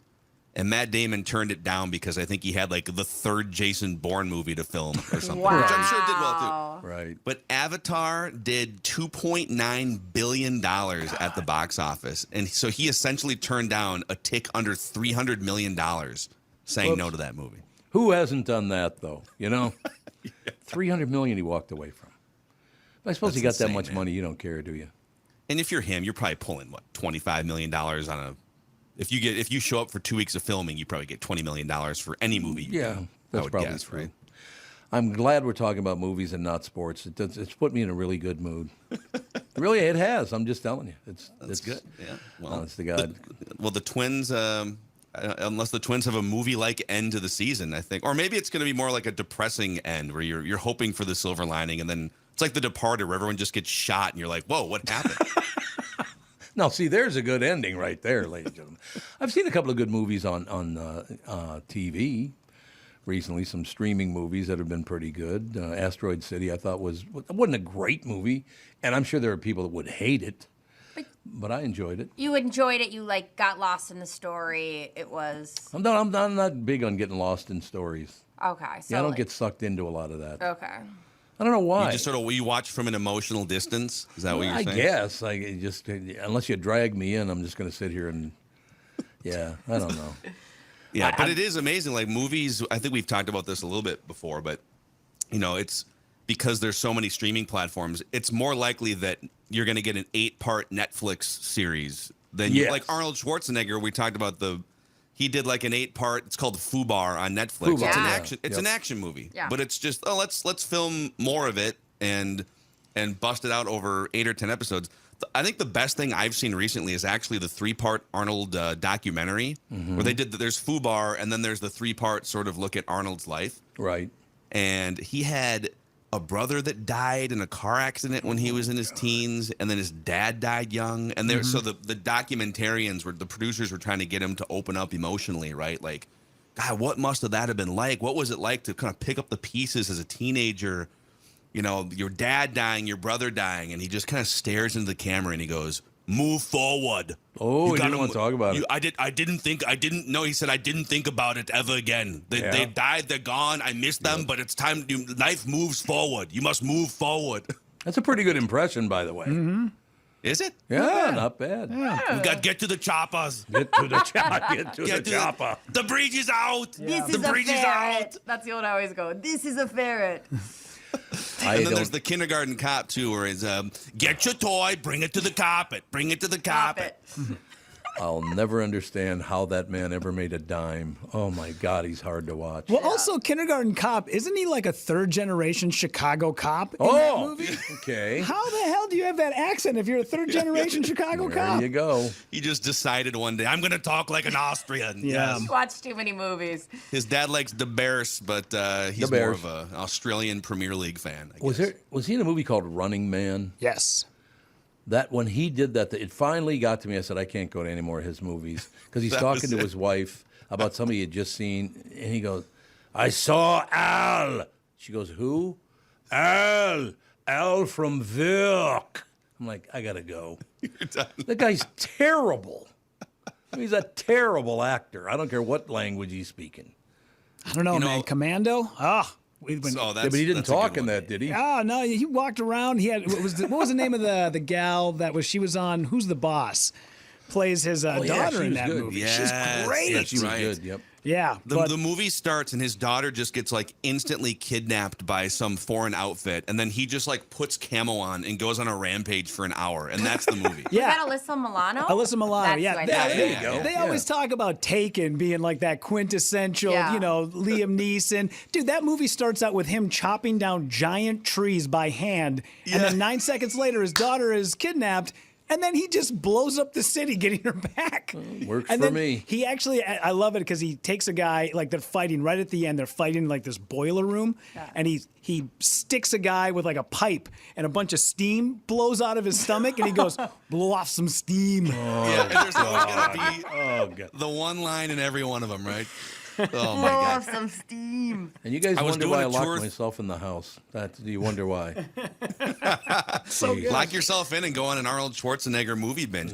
I was after I saw the documentary, I was kind of going through his filmography, and like I've probably seen like 7 Arnold movies in my life, but the one I had never seen was the first ever like full on speaking. So he did Hercules in New York in the mid 70s when he was still winning the bodybuilding competitions.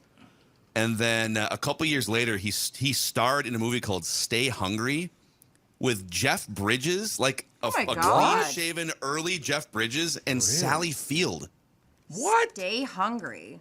It's one of the worst movies I've ever seen, despite 3 of the great actors of our last 50, 3 of the most prominent actors of the last, 50 years or so. Yeah, I mean, I'd go with check you it on out. that Stay Hungry. I'd go with you on that one. So you check out a horrible movie. Thanks for your advice. Oh, actually, I forgot too. Robert Englund was in this movie too. This is like a decade before he played Freddy Krueger. He was also in this movie. Dude, the cover to the DVD for that one is insane. Stay Hungry. It's him, like, completely hairless, and then Jeff Bridges and Sally Field are in this, like, sheet while someone's wearing a top hat. Like, that's a wild cover. Jeff Bridges and Arnold Schwarzenegger are basically competing over the love interest that is Sally Field for an hour and a half. That's pretty much the movie. Who's the guy with the big tits? That'd be that's Arnold Schwarzenegger. It was? Yeah. God, because those things don't look like they're muscle. They look like titties. Yeah, they're definitely bigger than mine. So Yeah, well, not that big of an accomplishment, but I'm just not gonna saying. go that route. Move forward. Move forward. Honest to God, we need some good movies to come out. When are they going to come out? The Indiana Jones came out. I feel like this is the biggest summer in terms of like blockbuster movies we've had since the pandemic started. So. Yeah. Do you think it's because of COVID they had to hold off on so many things? Yeah, I'm pretty sure Barbie went into production like in 2018. Amy Schumer was originally asked to play Barbie. Really?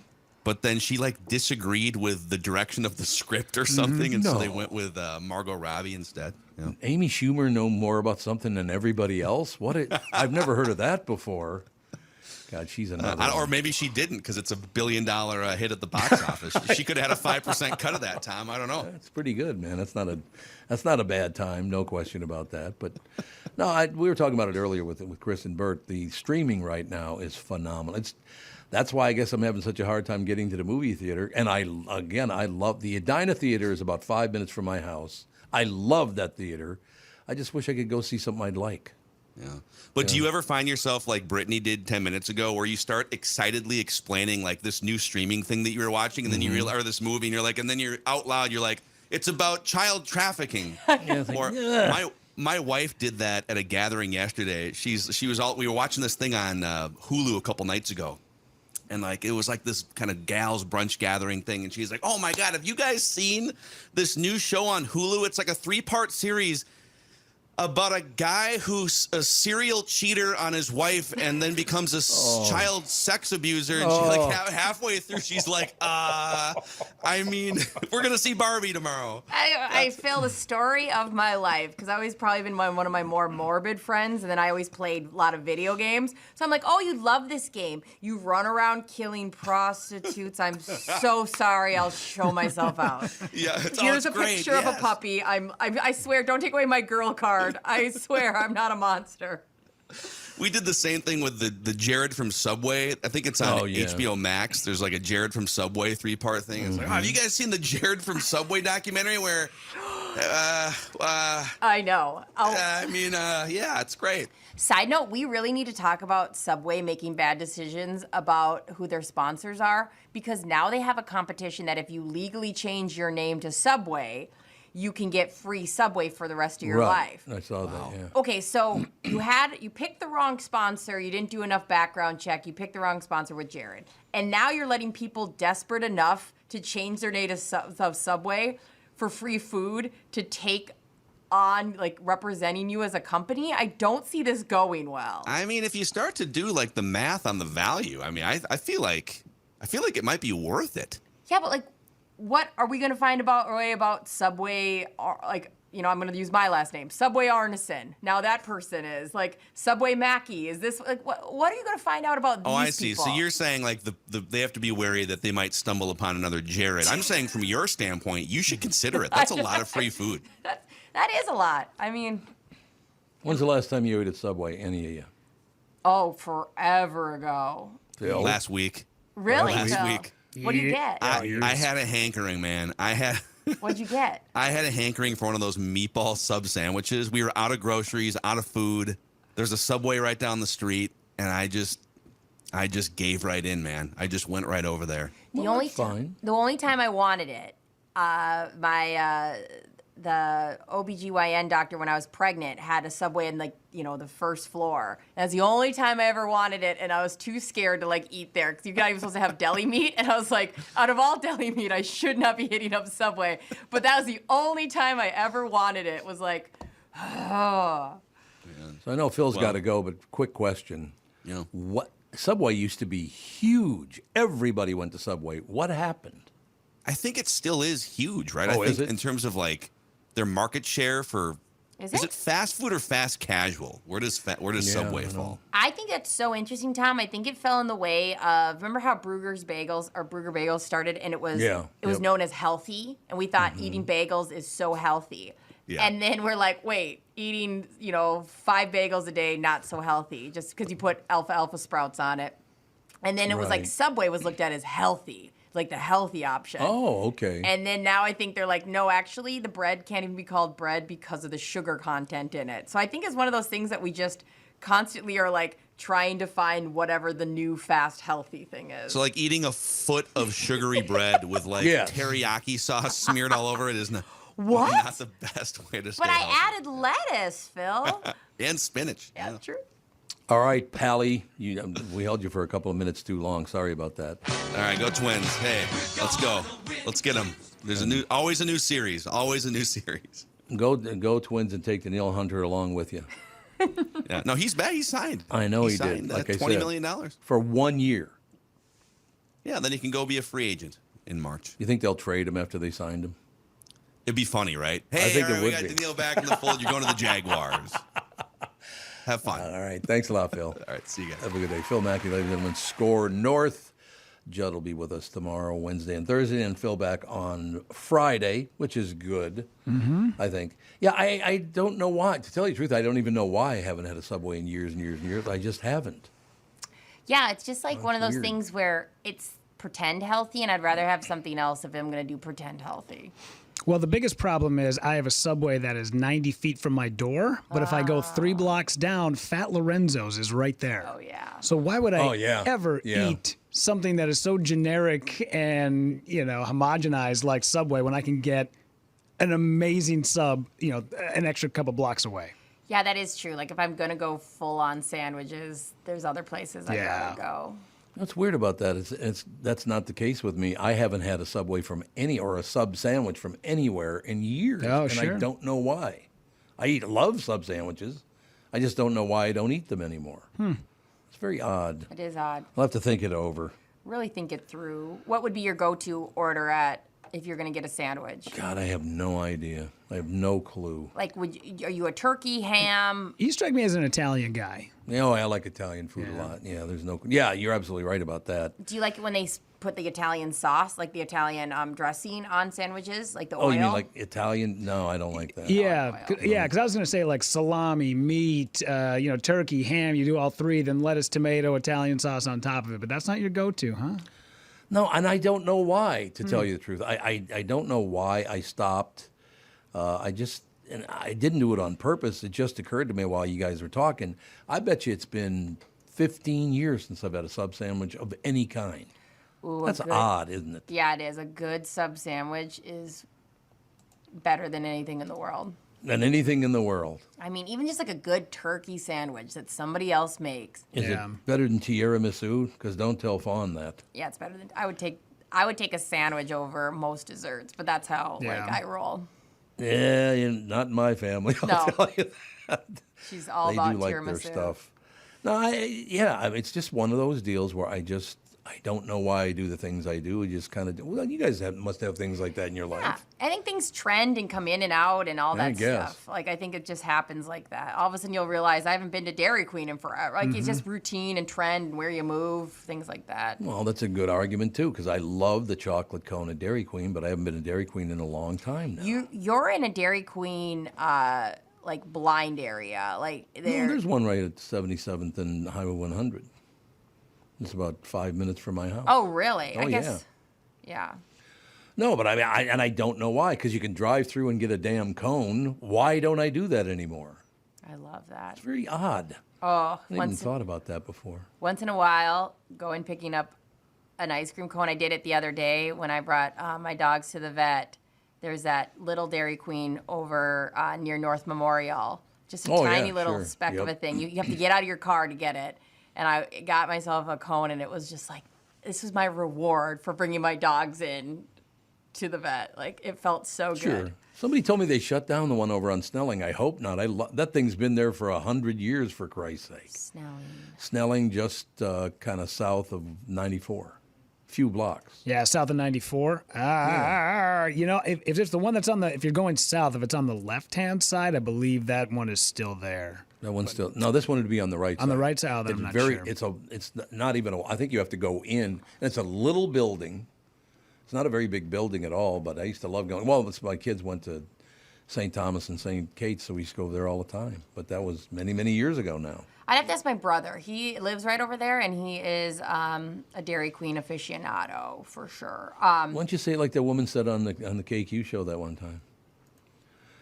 I was arguing with her about. I thought you were on the show then. I was arguing with her about something, and she said, "Tom, you have to understand something. You do your job, but I'm an aficionado." You're an aficionado, are you? Aficionado. Sounds like a very rare, like, Amazon animal. Yeah. It does. I'm an aficionado. No, I don't think you are. I'm almost certain you're not, as a matter of fact. And, you know. Yeah, one of my old mechanic, I had a Buick Rendezvous. And when I told him I was bringing it in, he goes, "Oh, do you mean the Buick Rendezvous?" Rendezvous. I was like, you know what? You don't need to say it to fix it, my man. I was just looking it up. So there is no Dairy Queen left on Snelling. There is one on Ford Parkway, but there is a Nelson's ice cream around that same spot you were talking about. Nelson's ain't bad. No. So did Nelson's move into the old Dairy Queen? Maybe. I'm not sure. I'm not sure, but I know the Ford Parkway one. We've hit up that one a few times. Still pissed off the family closed that great bar in the corner in Snelling. Pisses me off to no end. You know Danny. Which Come bar? on, guess the name of it. You guys never been there? No, I'm trying to think. Right on Snelling Avenue. It's about 2 blocks south of I-94. As you're going south, it's on the left side. Well, the building's not even there anymore, I don't think. I think they tore the building down, but then the family decided not to reopen the restaurant. But love that stuff. In any case, we'll be right back, ladies and gentlemen, kind of wrap things up right after this. This is the Tom Barnard Morning Show. Listen live on the Tom Barnard Show app or at tombernardshow.com.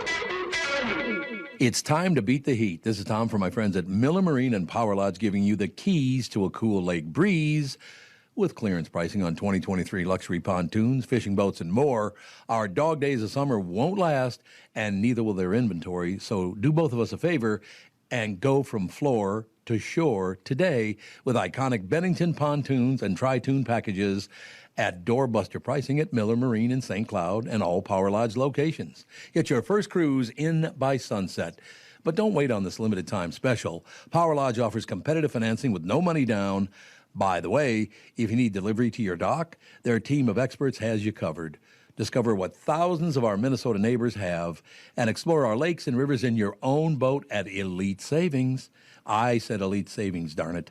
Launch into adventure today at Miller Marine and Power Lodge. Just head to millermarine.com and powerlodge.com to see for yourself.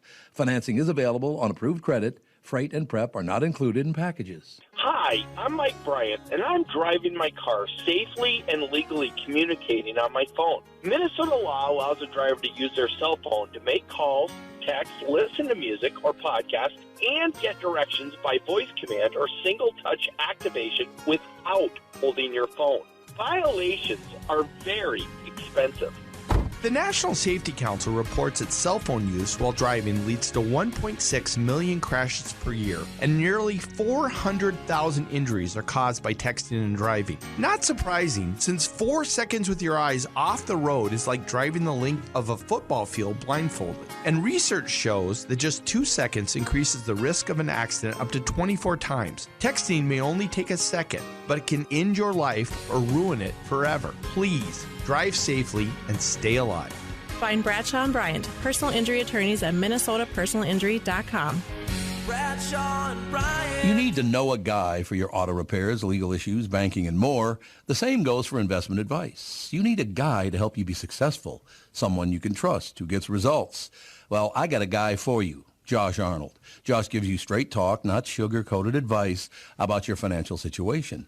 Josh has seen it all when it comes to economic and market conditions, and Josh can make sure that your retirement objectives match your investments. Do yourself a favor and call Josh now for a no-obligation, 48-minute evaluation. You've got nothing to lose, and you'll get a different point of view for your investments. Call Josh at 952-925-5608. That is 952-925-5608. You'll be glad that you did. And tell him his guy, Tom, sent you. Investment services offered by Josh Arnold Investment Consultant, LLC, a security investment advisor. Past performance is no guarantee of future results. All investments involve risk. All comments and opinions are Josh Arnold's and do not constitute investment advice. Tom Barnard is a paid endorser. We are back, ladies and gentlemen. God, it's 9:50 already, 10 minutes till 10 o'clock. I was just looking at the highlights of the national news. Every story is like, why would I care about that? Madonna thanks kids amid scare. They really showed up. She complained about them first, and then she complimented them, of course, because that's what Madonna does. Yeah. A sad day for workers in the American freight industry. Mystery object that washed up on Aussie Beach identified. Migrants gathered outside a Walmart, plowed into by a SUV. Is there any good news? Dang. Got any good news this morning? Holy cripes. Dogs bound for canine training die in freak event. These are the top stories in the country today. Oh, that's rough. Yeah, it's kind of a little hard. Maybe if I scroll down, I think I'm like, no, war is returning to Russia, Zelensky. Super PAC has spent $40 million this year on Trump legal bills. I mean, geez, it's all just negative news. Like, what? And by the way, well, here's one that might be interesting. Say, has anyone seen Tom Cruise? Is this a shot at his new movie not doing well? I think so, because this is the movie he claimed was going to save Hollywood. Did he really? Oh, yeah. He made a big deal. This is going to get people back in the theater. He just was constantly saying that. And that's when he lost his shit at that, during, like, the COVID.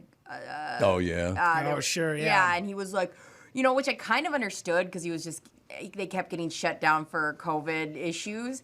So I kind of like felt him on that one. I felt bad. I mean, of course, he shouldn't react like that, but I think everybody was at their wits' end at that point. But yeah, he really thought that this was the movie that was going to bring back Hollywood. Well, for a man who is among the best known humans in the world, the question is surprisingly difficult to answer. Just where does Tom Cruise live?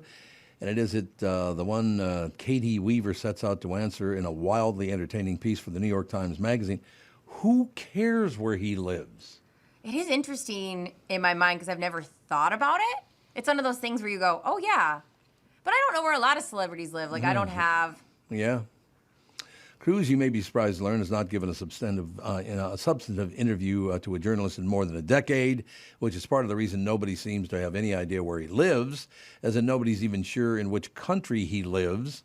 Weaver's sleuthing brings her in contact with a Brazilian woman who is quite possibly his most dedicated fan in the world, who agrees to an interview on the condition she not be named. The problem is, the superfan doesn't know where Cruise lives either, but she notes he seems to spend most of the time in Britain. But, I mean, I don't care where Tom Cruise lives or whatever, but why are people so whipped up in finding out where he lives? I don't get it. I bet you some of the intrigue around it is the whole Scientology of it all. Well, that's right. He's big into Scientology, isn't he? Yeah. And then, like, I always want to screw up the leader guy, Dave Miscavige or Miscavige. I don't know anything about that joint. Well, we've had people on the other show that I'm on come in to talk about Scientology quite a bit. The head guy of Scientology has this wife who's been missing.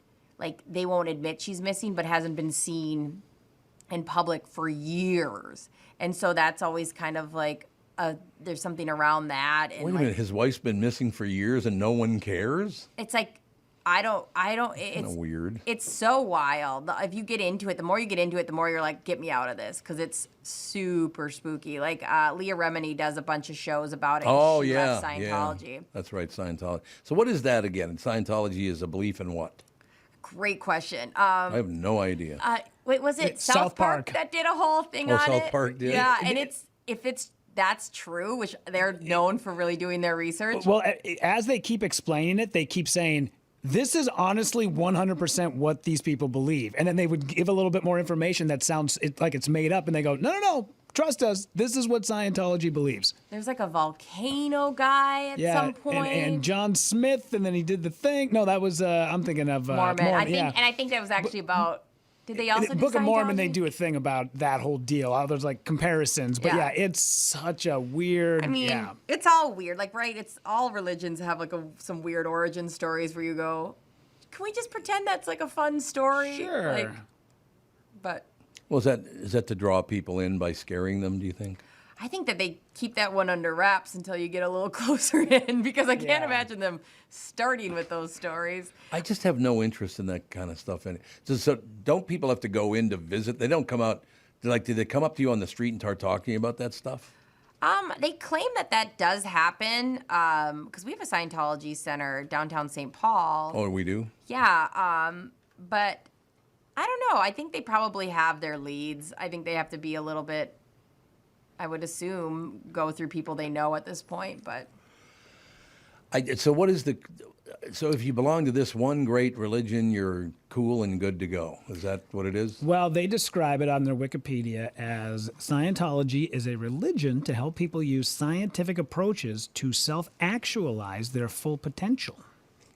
That doesn't mean shit to any of us. That doesn't mean anything. I don't know why they would write that. That means nothing. Yeah. So to give you an actual rundown of what it is that people believe, I don't know. But the big draw is the fact that you're going to bring you to your full potential. That's the big draw. Well, I think one of the big things is they promise you stuff like that, but then they have you sit in on these sessions, which cost thousands of dollars, and then you tell them all your deepest, darkest secrets. Yeah, was that the clearing or the get clear? Yeah. Oh, clear, yeah, that's right. And then if you ever turn on them, they go, hey, by the way, we got a book filled with everything you've told us over the years. Oh, God. Yeah. I used to love Giovanni Ribisi till I found out he was deep into that. Yeah. I loved his acting, but I guess he's big into Scientology. I like to compartmentalize some of that stuff because, like, I still watching a Tom Cruise show.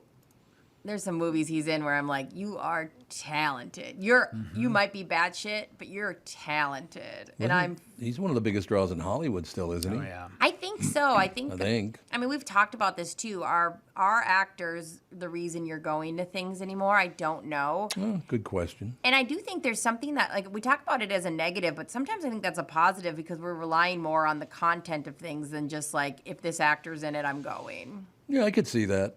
Yeah. Is there an actor that you just love, always love in everything they're in? You mean that are still alive? Yeah. No. Who have passed? Marlon Brando. Marlon Brando, no matter what. And Jackie Gleason.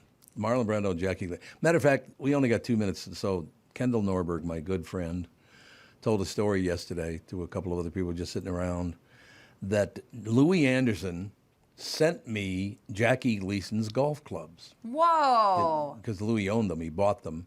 They were gold-plated, and on the back of every club it said, the great one. But this is one of those weird things. You know, like this weird thing with my aunt dying right after I went to see her? Yeah. Kendall and I are playing Golden Valley Country Club with Jackie Gleason's golf clubs, the bag, the clubs, everything. That Louis shipped it all to me so I could play. We're on the 18th tee. So we played 17 holes, and we're ready to tee off. And a guy drives up in a golf cart, and he goes, hey, what's going on, you guys? And they said, nothing. But we just said, we just got one more hole to go. We're playing with Jackie Gleason's golf clubs and all the rest of it. He goes, speaking of famous people, did you hear that Marlon Brando just died? Isn't that weird? That I'm having the day of my life, having just a ball, but not playing great golf. Don't get me wrong. It wasn't a golf park. Nobody's expecting that. It was the clubs that made the difference. But the very day that I'm playing golf with Jackie Gleason's golf clubs, I find out my favorite actor of all time had died. What a weird world. Yeah. It is, man. Does anything surprise you anymore? No. Well, then he was like, that's weird because this is Marlon Brando's half-eaten ham sandwich that I'm actually eating right now on the golf course. So, and you set it aside because you're like, maybe it was the sandwich. Maybe it was. My sandwich killed him. Tom, that's so interesting, and that's so, like, explains a lot about you because not a lot throws you off. And when those big coincidences happen, you're kind of like, well, it's almost like you're getting more and more, like, immune to the idea of anything can happen. No, and I never met Marlon Brando or Jackie Gleason. I never even talked to him on the phone. I had no contact with either one of them. They were just my two favorites of all time. Were you supposed to be golfing with him, or were they something you're not supposed to golf with? Oh, no. Louis knew we were going to play golf with him. No. I meant, like, do you think there's something like, because gold-plated, is that something you just have, or do you just use that? No, you got to do that yourself. You got to gold plate your golf clubs yourself. I would think so. And a part of me goes, Tom, should you really be whacking around the old 18 holes with gold plate? Like, yeah. I understand. I understand what you're saying. Hey, you know what? Use them. Go out there and use them. Exactly. All right, that's going to do it. Talk to you tomorrow.